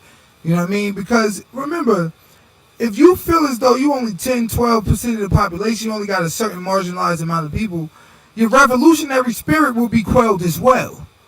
You will not feel as though you can stand up or revolt or be, you know, just an independent people because you feel as though you're just never going to, you know, be able to rise against such a formidable number. So that's one reason. But then also they strip things from you, you know, policy wise, program wise, you know, economically, based upon you having this minuscule number of people. So I really don't have you know, too much. I do have a question regarding that though, as far as that minuscule number though. So me, I like stats. You know what I'm saying? Because of the fact that not because it states the truth, but because of the fact that you can still use those stats against them. You know, so how Charlie Kirk is using these stats to say that black people are killing black people, well, it works in you guys' favor. So, No, it does. That's why I was going to go there next. So check this out, right? Because you can use the stats against them as well. Now, being as though, in my perspective, you can use the stats against them, like, why get them wrong? Now, from my, like, the way I see it is, like, I've named Asians being a very low population, right? Now, if the numbers are skewed, for example, where they try to make it seem as though we're a lot smaller, then why wouldn't the Asians feel that same type of pressure? As far as them being small, or just being a small population that live in America, you know what I'm saying? What's the difference though? They're different because they have a quote unquote homeland that they're attached to, Good point. and they have somewhere to go back to. We don't. We wouldn't even know where the hell we was to go in Africa if we tried. But we don't have that quote unquote strong system that. So I was waiting for you to answer. So that's another big thing too. You know what I'm saying? Like our homeland, right? They stole us from the homeland, right? Drake will hear this out. Like they stole us from the homeland, and after years of things changing, it's still Africa living in Africa. So as far as they're concerned now, their perspective is like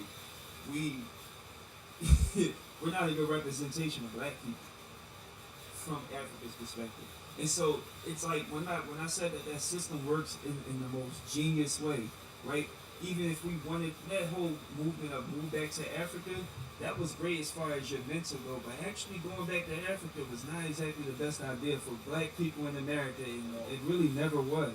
Because of the fact I don't know. Well, I'm just saying, like, if there was some type of understanding between, like, listen, you know what I'm saying, like, but it's not like I'm saying it's impossible, but I'm saying a negative stigma as far as black people in America go, from their perspective on the masses, yeah, it's not pretty at all, as far as I'm concerned. The message to go back to Africa, I can fully understand that. So but you see, that would be the same message that Asians have. You know, if anything go wrong, we have a home country to go back to. yeah, but we don't have a home country. And that's the point that I'm making. Though, You're not right? speaking in the mic. They can't hear you. They said. And that's the point. And that's that I'm what I making. told you because you'll be. That's the point that I'm making. Though we don't have a home country to go back to. That is a genius way. Like that's very genius. When we finally get our freedom, it's 400 years later. When we forgot about us, right? It's not that they forgot about us. It's a process. It's a process. You have to understand.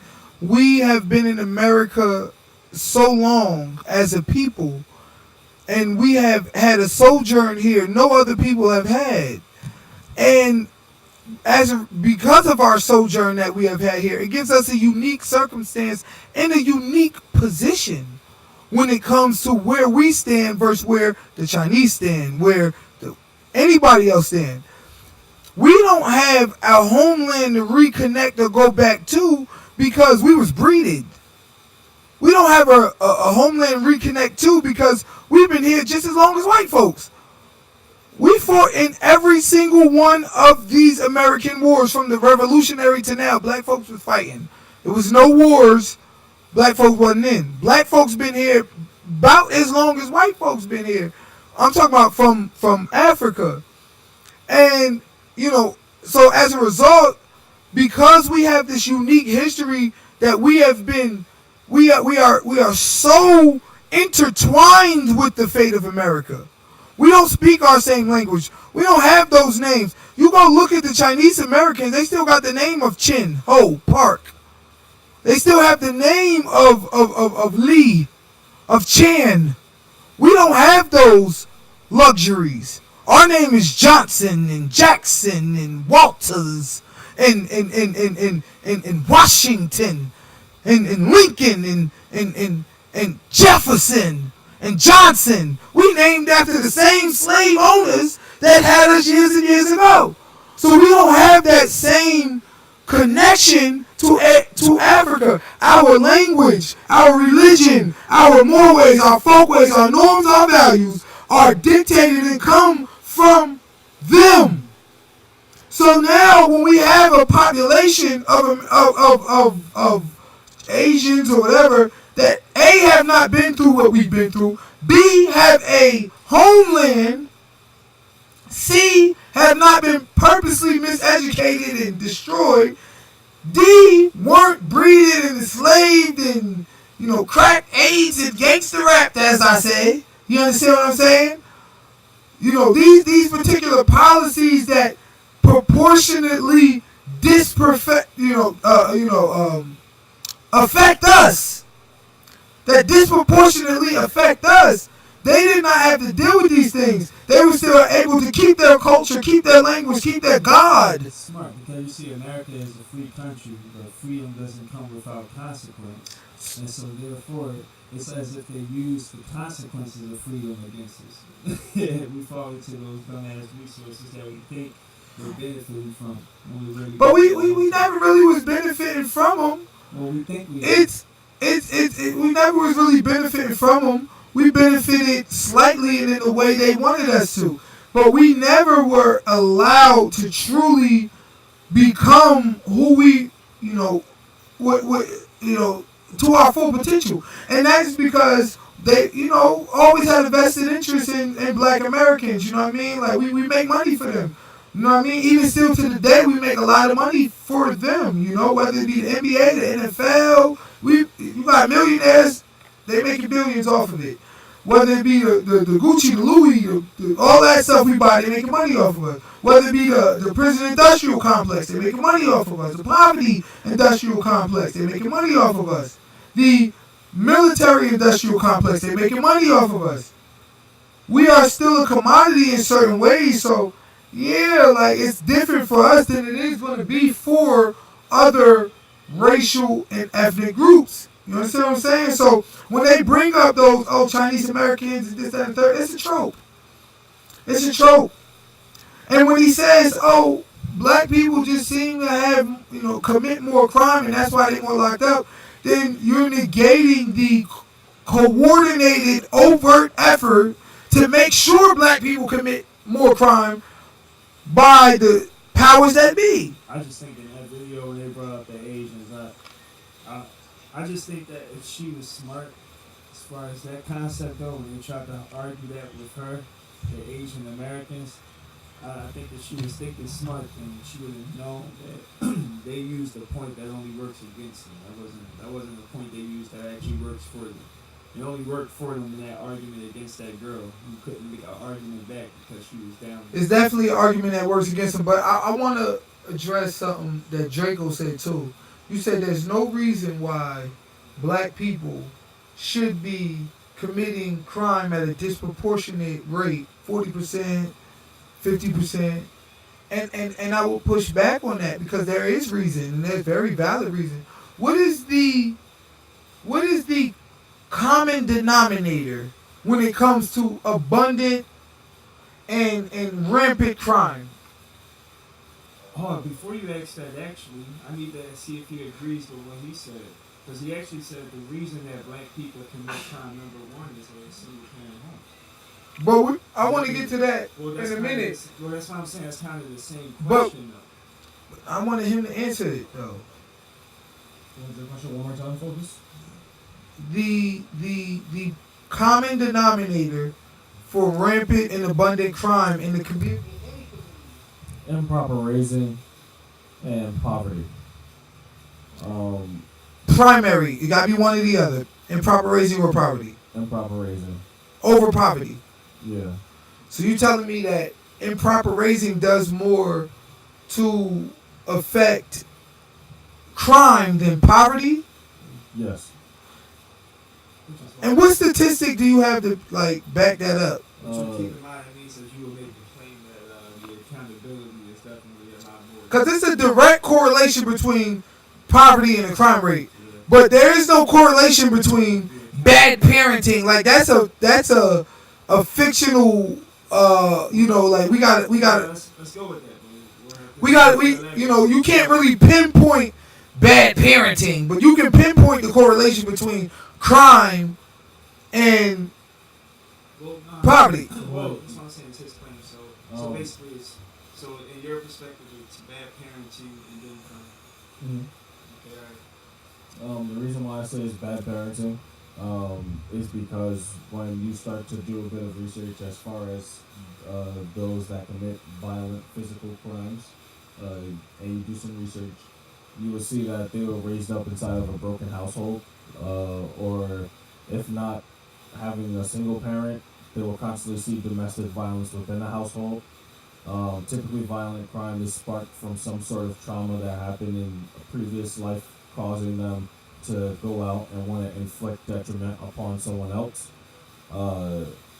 Now, I'm not going to speak on that when it comes to stealing or robbery, is because obviously somebody's stealing or robbing because somebody else has something somebody wants.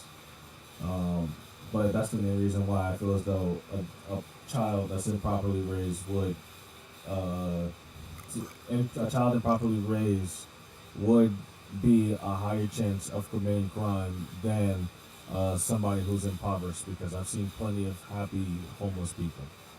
Before I name the stats as far as prison go, what about Jeffrey Dahmer? Jeffrey Dahmer, he had a broken household where he's seen abuse happen, Two-parent household.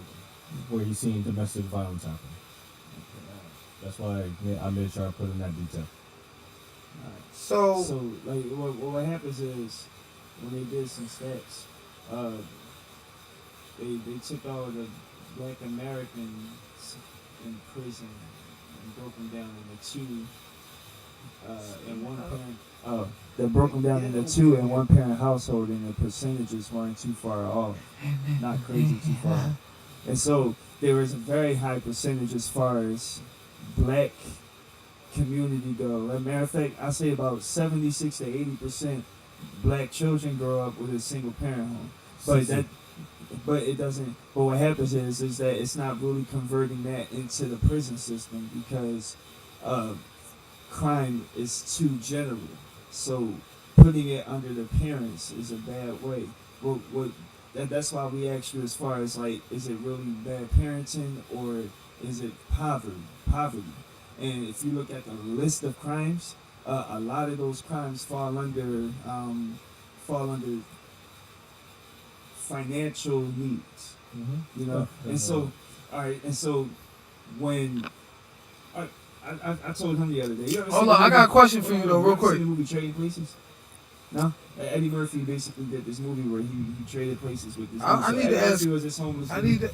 need to ask Draco a question though. Listen, right? So Eddie Murphy was this homeless dude, and the dude was working for Wall Street, this white dude and whatnot, and he had everything. He had these. He's seen Trading Places with Eddie Murphy. Right? Well, it doesn't matter, right? So what they did though, right? Because they was real close to the dude, but they were assholes. So they bet each other $1 that the dude if they took everything from him and traded him with the black dude, Eddie Murphy, that he would turn to a life of crime. And he's a white dude, right? Because they was basically arguing like, no, it's a black thing. Like, it's inherent that these niggas just like to commit crime. Like, no, it's a crime thing. You know what I'm saying? So they witch-account it, and the white dude wound up turning the crime, you know what I'm saying? He wound up going, it was interesting. It was still a bad narrative for the white dude because he was still good. But the point is that he did turn the crime and it wasn't a black thing. And as a matter of fact, when they switched around Eddie, you know, his like... They basically thought that the black dude was going to turn the crime. They bet $1. They got this black dude off the street. Exactly. And the people who ended up turning the crime was the white people. That was the moral of the story.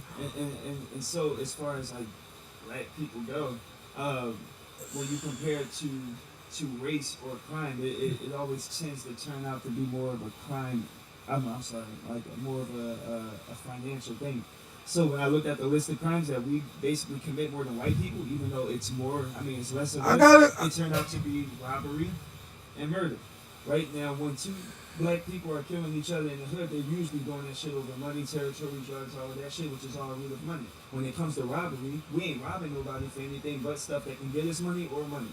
The top two crimes that we commit as far as all is based behind poverty. But I got a question for you, Draco. Yeah. You blame the parents. Yeah. Who taught them? Hey, this is Just answer the question. This is a chicken. Now, I just want to know who taught the parents that you blaming.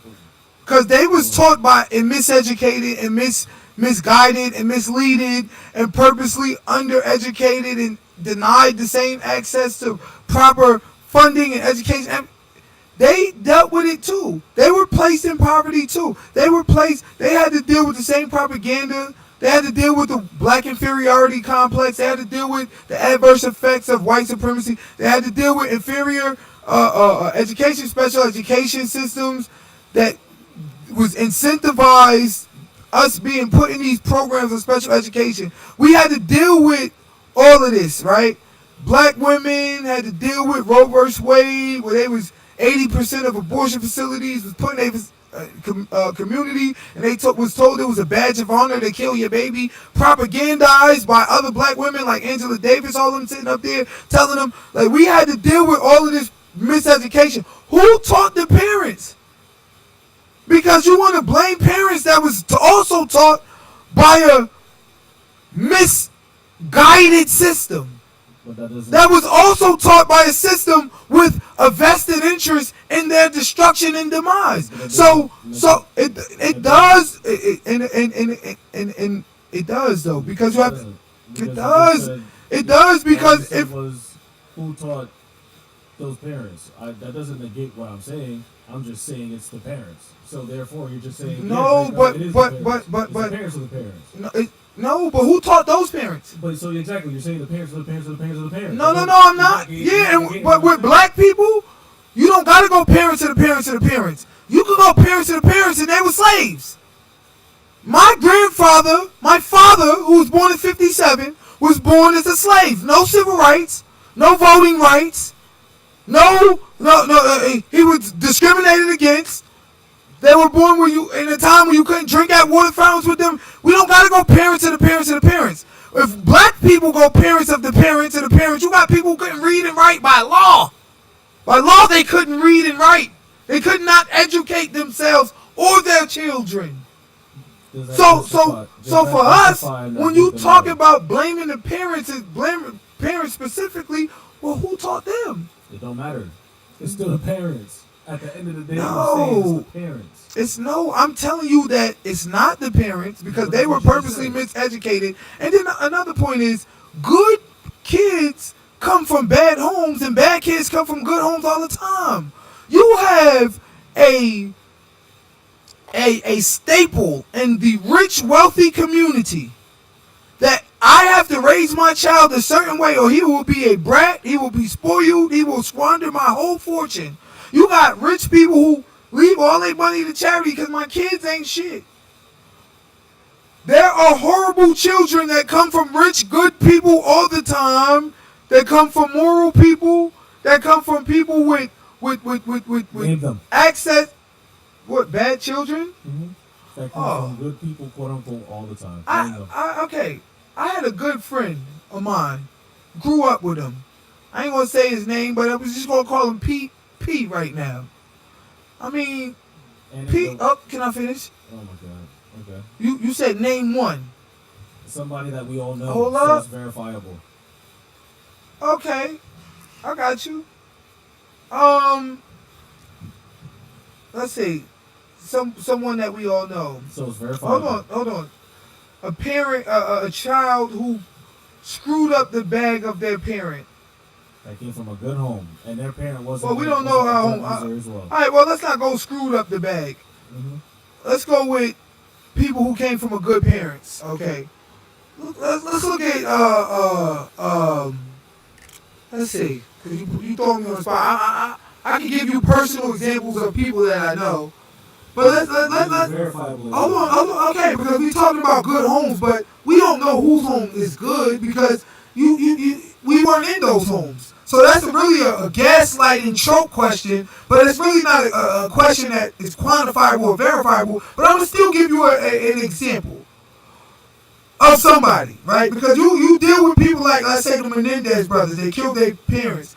According to the parents, we was good parents, but according to the kids, their father molested me. We don't know who the truth is, but what we do know is they was privileged. We do know that they come from education. We do know that they had good homes. Let's look at certain individuals of people who kill. I watch true crime documentaries all the time of children who kill their parents, who come from good homes, who parents tried, who parents cared, but they weren't strict enough or stringent enough. So those children didn't have consequence growing up. So they didn't believe in the consequences of their actions. So as a result, they acted a fool, got high, killed their parents, blase, such and such and so. Name me somebody verifiable. Bruh, I'll name you verifiable. Where publicly it's known. I would. Listen, I'll name you verifiable, but in this instance, I gotta go personal simply because I can't verify what's going on in the households of these individuals. But my friend P, that's in jail for life right now, I can verify what went on in his home because he was in karate school with my brother.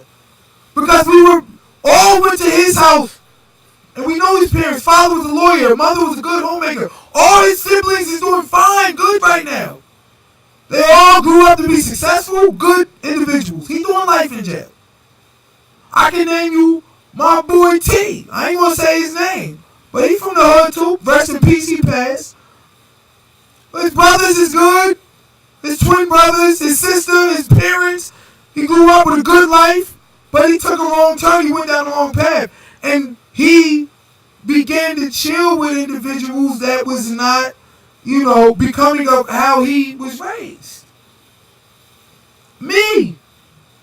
They got asked that I ever sell drugs. Yeah, I sold drugs. I sold plenty drugs. But my father raised me right. I went to FOI class. My father was the minister of the mosque. My father taught me. He made us study. He tried with all his heart. But I was still a product of my environment.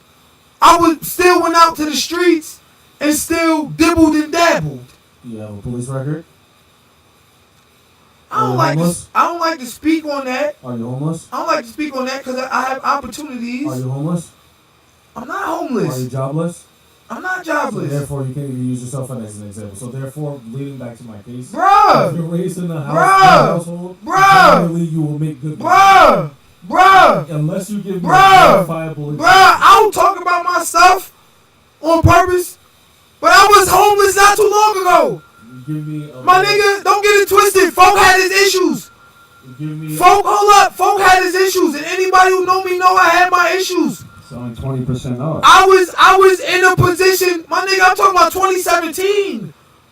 2023, I'm super up, but 2017, I was in a position. Right. I'm not gonna tell everybody. Hold on. No. You asked me, was I homeless? The question was, tell me about a verifiable child that comes from a Me. good household and fucks up everything. My man, That's I know equivalent to plenty. LeBron James' son stopping basketball cold turkey, going into drugs and just partying. Let's go with 24/7. simple. And committing crime. 40% of sampled inmates had lived with both parents. while the other 60% said they grew up with one. Thank you. So, the point that I'm making is that with 40 and 60 being only 20% off, 40 and 60, 20% off. Honestly, 20% difference. All right, well, let me ask you this. That basically says that's not a defining factor as far as the single. Let me ask you this.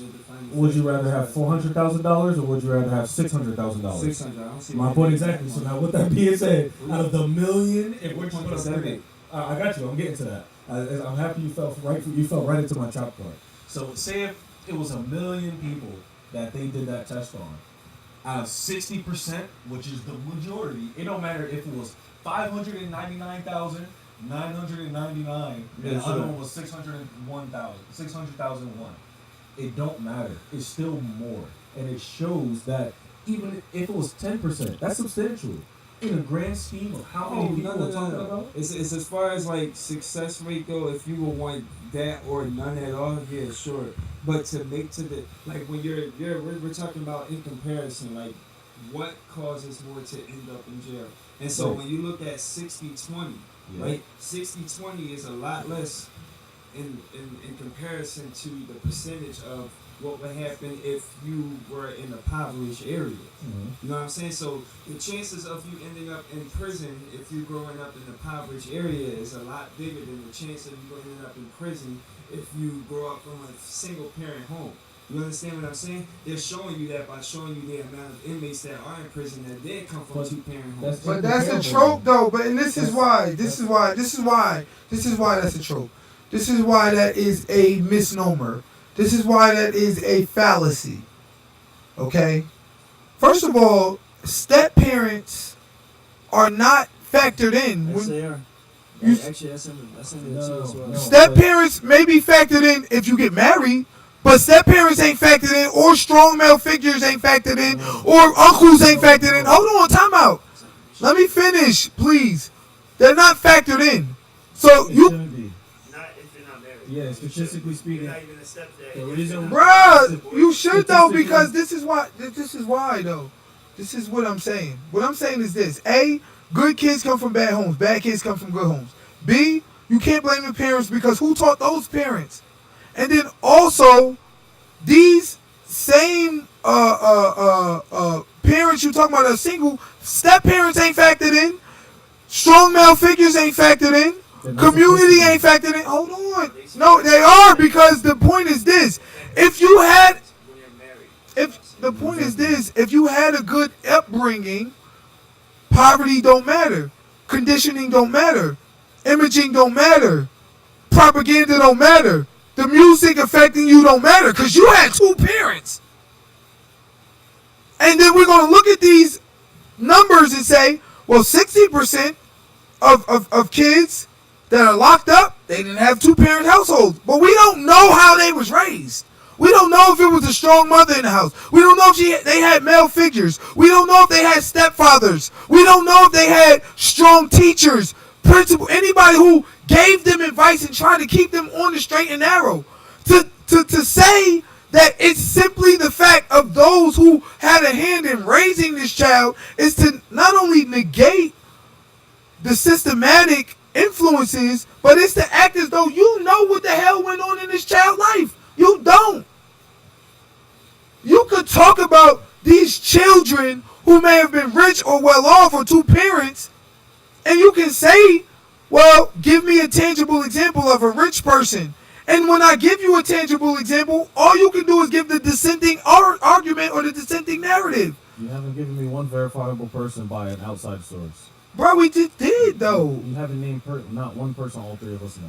Wait a minute. You talking about people that came from a two-family household simply? Correct. That is what you said. A young person that comes from a two. You said literally, bad kids come from good homes and good kids come from bad homes. So name me a kid that went absolute batshit AWOL while living inside of a good household. They look. Excuse me, sir. Sir. They use the figures. Sir. I just gave you one when I said the Menendez brothers. They came up rich. They came up with money. They came up good. They killed their parents. You have you have patricide all the time. Wait a minute, from people who come up with good parents. But there's Now, if you allegation don't, of but sexual the abuse. reason that I brought up the Menendez brothers and then negated that argument, my own really argument, and was because you have to go personal because you have to know how a people was raised. The Menendez brothers, you always have the dissenting argument. That's my point. When I mention the Menendez brothers and say that they came from a rich two-family household, but they killed their parents, the dissenting argument is going to be, well, according to them, they were raped. My point exactly. But okay, so you'll never have a quote-unquote high-profile case because there'll always be a dissenting argument. Again, so a good household, bad kid would be. There'll always be an argument on the other side A good based upon household- PR people, based upon money people, lawyers, attorneys. We didn't do that to them. a We good- didn't molest them. We didn't abuse them. So we would never know. But if you seen somebody come up, if you know what their parents put in, you was over their house, you seen the neighbor, you seen them try. And they was on punishment all the time. Parents cared. a But yet good- they still went out and they did what they did. A good household, bad kid example is if Bronny or Bryce James literally went batshit AWOL out of nowhere. Literally out of nowhere. We allegedly know LeBron James as a superhero husband and father. We allegedly know what's his wife's name as a alleged superwoman. And That's mother. not a good example. That's 100% a good example. No, it's not. Because if you're talking about rich people only and richness, talk or no? if you talking about rich people only, there's plenty of rich people who screwed I up did their not parents' say bag. rich people. I said Like the publicly Hill- verifiable. Okay, but you talking about LeBron Somebody James. that we all three of us know. But you're talking about LeBron Somebody that all three of James. us know. You're talking about LeBron James. You know LeBron James? You don't. What do you know him for? You know him for basketball, family, etc. Correct. So if you heard one of his kids wind up being El Chapo out of nowhere, Okay. I see where you're Okay. to me, that's a good household bad kid. I did name. Okay, I did okay. name- no, Like- see, I did- So what about D Wade? No, listen. D Wade, And he, Check it. what about D I Wade? did name earlier though. I did name earlier that crime has a long list. It's a long list, like crime. So if he was to go to jail, he would just statistically be someone who committed a crime and came from a two-parent household, right? But It doesn't then- matter. but I that wanna- he don't have to commit crime for money. He don't have to do that. He can just be someone who committed a crime for his own personal reason. There's too many crimes on a list where you can fall under that. You know what I'm saying? But the stats go higher for people And- to and commit that's the crime when thing. they're impoverished. I'm happy we brought it back there. The reason why I feel as though that's an incomparable statistic is because the chances of somebody being hungry and attaining their fundamental need is much higher than somebody going outside and committing a crime because they have just one parent. If you get what I mean. The dire That's need his to- point. Thank you. You just agree with him. With your simple No, self. what I'm saying Yo, is he don't it's- even realize he it's just incomparable agreed with because you. The spectrum within a single parent household or a double parent household is because it includes impoverished and high income.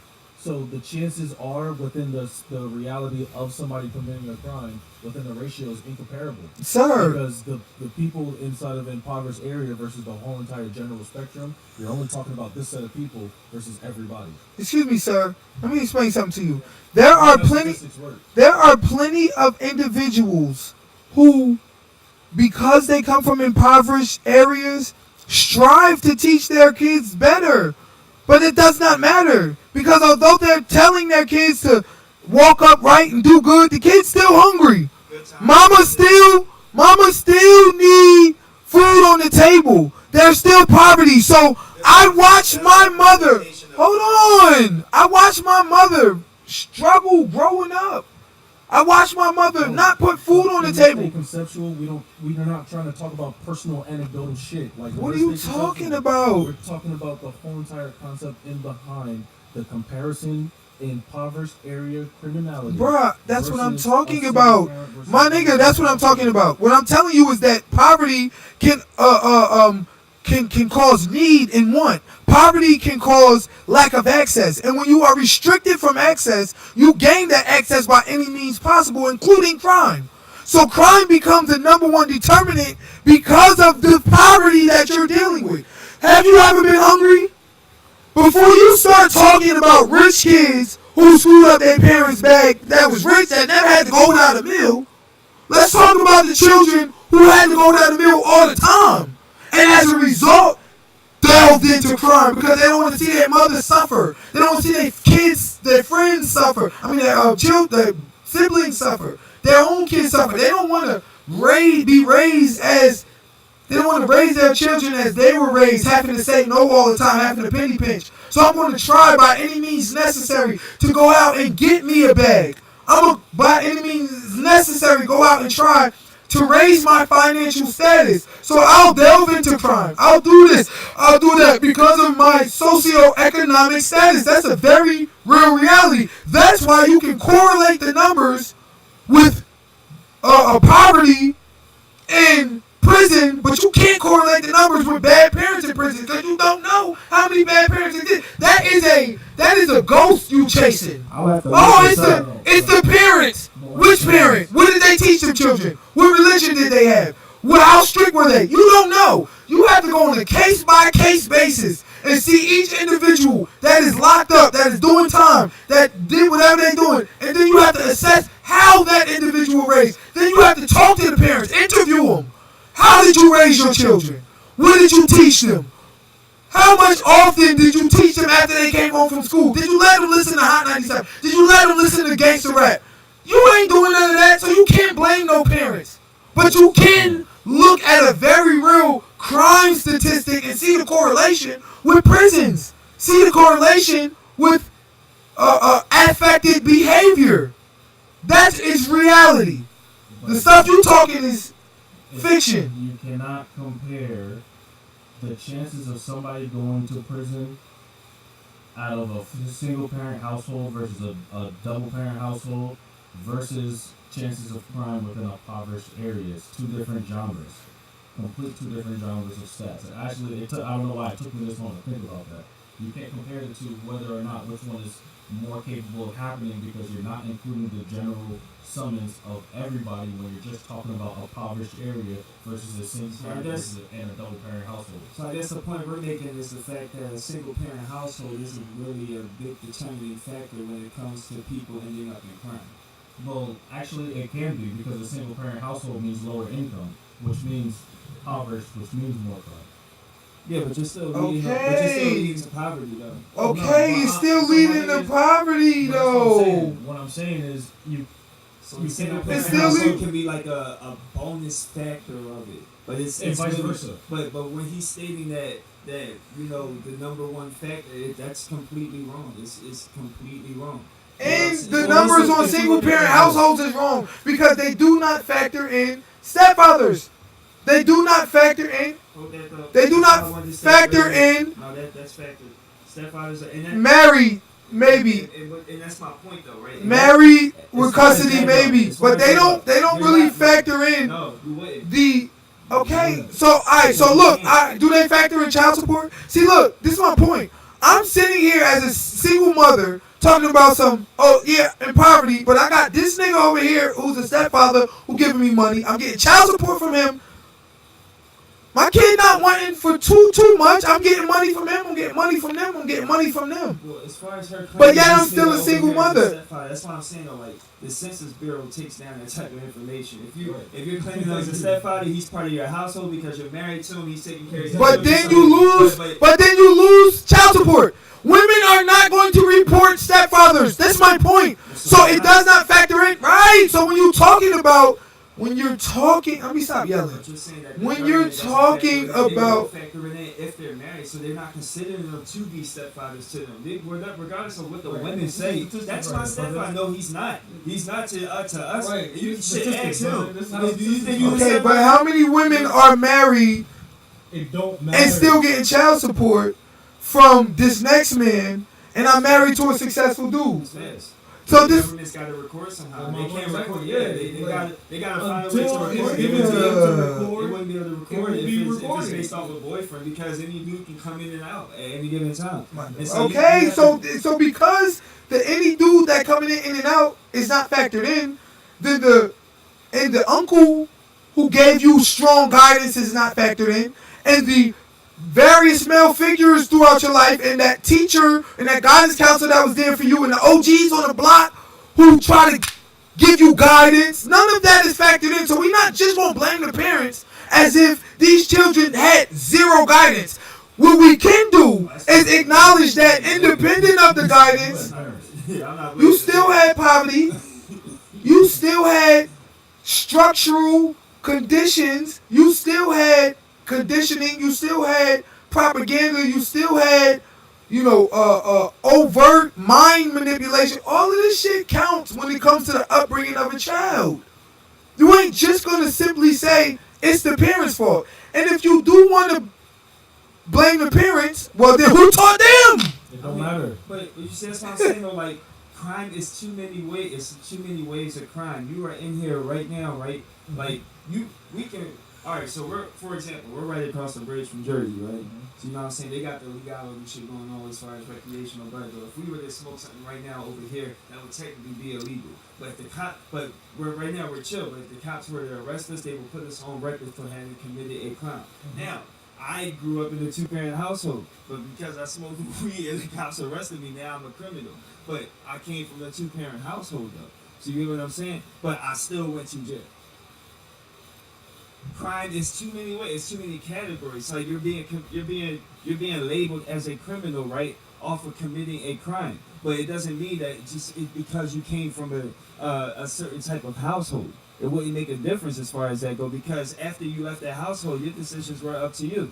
That's that individuality, that accountability that you like to talk about. Don't blame your parents. You blame yourself as far as that go. But there is a system in place as far as like crime goes in comparison to black people. So Yeah, what's there's the- an what's the incentive. age group Listen, on the- if on the if I certificate? wanted you to be a criminal and I was guiding you towards criminality, which we all agree is happening, that the youth is being guided toward criminality, I'm not going to tell you it's me guiding you, and I'm not going to properly tell you who to blame, because then you may be able to circumvent the person that is to blame. What I'm going to do is trope you, gaslight you. I'm going to give you fictitious reasons for why you're dealing with what you're dealing with. So I'm just going to say it's the parents.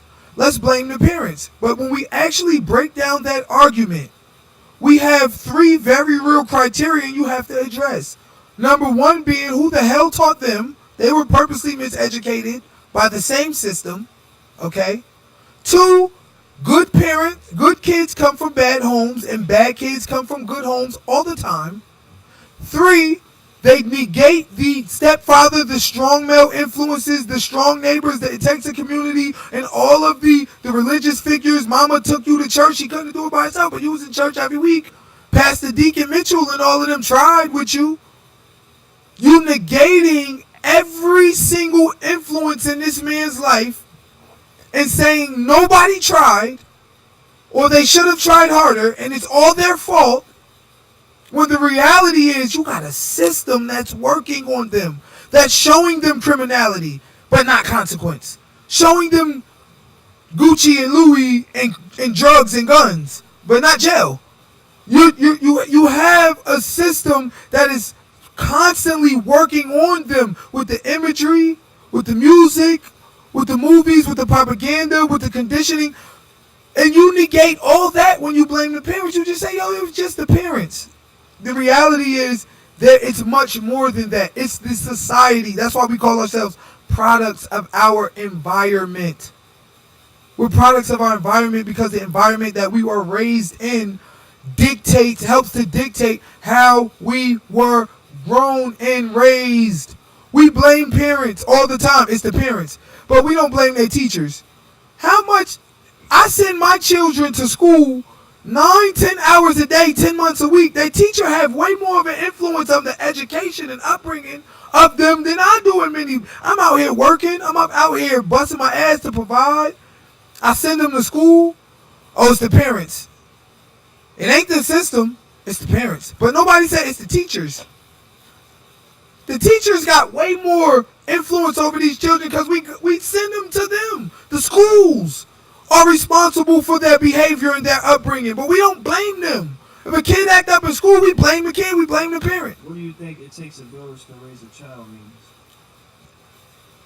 Takes a, it takes a village to raise a child. So most people when that phrase was used, it was in reference of your family and friends should also be helping you raise your kid. But in all reality, the way society works is the average person is busy throughout the day. I was just explaining this the other day, right? So the average parent works about 9 to 5, right? 8 hours throughout the day. So throughout that 9 to 5, the average kid is in school. So they're getting taught from their teacher for 8 hours throughout the day, and then when they come home, right, they still have homework to do, and then you're tired. So there's more, or should I say, less of even raising them as far as like teaching them from your perspective, right? You get what I'm saying? Because you're already tired, you're doing homework. By the time you guys get to actually talk and chill, it's dinner time. How long does dinner last? I say an hour, and then y'all probably sit in front of the TV and go to sleep and repeat the whole shit all over again. If you have a full day of time with your kids of actually being able to teach them without someone else being interfering of teaching them as well, it will be on the damn weekend. Probably on Sunday too. Right. You know what I'm saying? So really, it's automatically your kids being taught a lot of shit from a lot of different people that does not include you through most of the day. Exactly. And who controls what they're being taught? Who controls the media that they watch? Who controls the curriculum that they listen to? Who controls the music that they listen to? It's the same people. They have a coordinated, overt agenda of conditioning. Andrew Tate, your man, talk about it all the time, the Matrix. Oh, that Matrix don't exist with children? So the Matrix only exists when it comes to Andrew Tate and 22-year-old men, the manosphere. But the Matrix don't exist with the children? We say it exists all the time when they try to transgenderize them and trying to tell them that they can chop off their genitals and such and such and so and so under the name of equality. You can chop your genitals off. So right then and there, you're telling us that children are being manipulated by the system, being manipulated and guided by the system. But now when it comes to black kids and criminality and all of us, no, it's just the parents. There's no Matrix. There's no manosphere. There's no hidden agenda when it comes to black kids. It's just the parents ain't shit. Everybody else getting matrixized. Everybody else getting plotted against, and the information is being skewed, and they on Twitter telling you, the free speech is being destroyed, and Andrew Tate and Fresh and Fit telling you that they want the manosphere and all of this, and your kids ain't being, and you ain't being properly educated, and they being transgenderized, and they want your children. They want you. When it comes to transgenderism, it's they want your children. Charlie Kirk and all of them. They want your children. Candace Owens. They want your children. They're doing it to your children. But when it comes to black people, now all of a sudden, it's the parents. They don't want your children now when it comes to us. You ask anybody else, oh, they want your kids. Dwayne Wade's son, oh, look at them. They want your children. They're trying to brainwash your kids. But then when it comes to black folks, it's the parents. There's no hidden agenda. There's no matrix. Please. Final thoughts. Draco? I'm ready to go home. Alright, go. This was fun. I had a fun discussing this. We should definitely do more on these American activists, because they do get a lot of attention based off of the questions that the students ask, and the students, they get stumped and not able to answer, leaving black people in this whole situation where unanswered questions get asked. I feel as though there was a big cap on that video that we watched. A lot of stuff that they didn't pinpoint on because they didn't have to. And so she was asking only the questions that benefited them, if you ask me. Not from her point that that's what she did purposely. It's just that she went in there half-assed, technically speaking. It didn't work because you were going up against Charlie Kirk, who knew how to present the numbers and make his claim based off of those. But making a claim that we're in jail simply because we commit more crimes, like that's a stupid thing to come to, Like, if that were true, then 20 years later, after the Central Park 5 had went to jail for something that they didn't do, that they would have never got out, they would have never got exonerated. But what happened was, after they came out of jail, Now they had to go back into all these cases and future cases as well, and how these interactions really go with the police, coercions, false evidence, fake planting, all of that shit actually exists. And so if you had a 20-year period where basically these niggas was in jail for some shit that they didn't do, then that type of shit was ignored and it kept continuing over and over again. That's a lot of numbers. That's a lot of stats going towards the criminal justice reports as far as people getting arrested. You know what I'm saying? That's a lot of people that's probably gotten arrested who didn't do anything at all.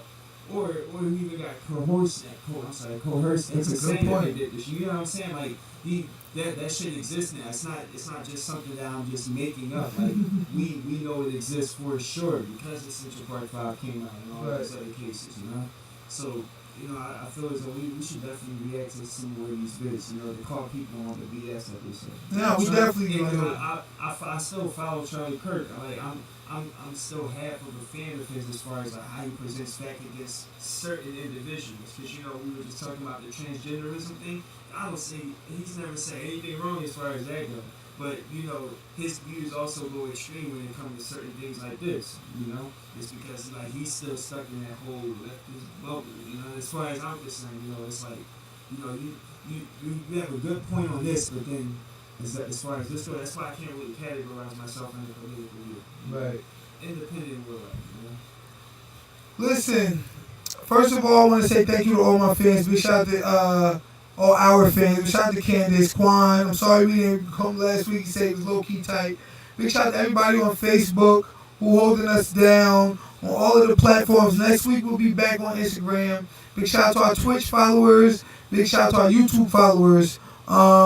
Big shout out to our Bigo followers and anybody who watches us on the DJ Focus podcast. And I want to give a big shout out to my TikTok followers. I don't go live on TikTok. I'm about to start going live on TikTok, but y'all love the shorts. I get a lot of engagement on TikTok from the shorts. Y'all love it. Y'all comment, and of course my Instagram too. I love y'all. I love y'all to the max. My Instagram followers, all 25,000 of y'all. I love y'all. Thank you so much. We need to wake up as a people. We need to stop listening to the agenda of the enemy and start making our own agenda. Too many times, over and over again, we are victims of the propaganda and victims of the system that we are living in. We need, and everybody says you play the victim. Everybody says you play the victim card. But there's a such thing as a real victim. Such thing as a real person who is getting plotted against. And just as you say with the transgenders and everybody else, and they have a hidden agenda, and the right talks about the left's hidden agenda, and the left talks about the right hidden agenda. There's a hidden agenda when it comes to us as well. We got to peep that, and we got to grow from that. And there's a hidden agenda that comes with not just black people, but anybody that's at a low socioeconomic status at this point. You are cannon fodder. You have to understand that the people who are in control will use you for their own nefarious means, which is why all of the great revolutionaries always said the power is in the people. America was founded by the people, we the people, because they fought the system. They fought the British. They fought the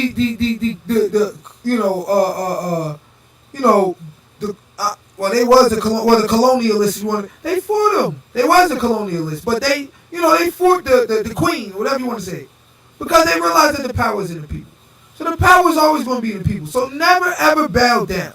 Always be that person that understands what's going on, that fights for something better, that never takes no for an answer, and that never lies down. Revolution is in all of us. Revolution is how this country you living in was born. So you got to make sure that you always have that revolutionary spirit and don't take no for an answer. They got a system out here. And yes, they are plotting against you. They are plotting against anybody they can plot against now, but specifically you. Because it's easy for them to do that. Don't make it easy for them. rise, grind, grow, and you will be the victor. Ladies and gentlemen, next week, we have some special guests coming on. Make sure you tune in. Big shout out to everybody who said this they go-to. Candace, you should go to. Quan, all my peoples, you should go to. Keep making it your go-to. Keep sharing, keep liking, keep commenting. We do this for y'all. And we will see you next week on the DJ Focus Podcast, ladies and gentlemen. Peace.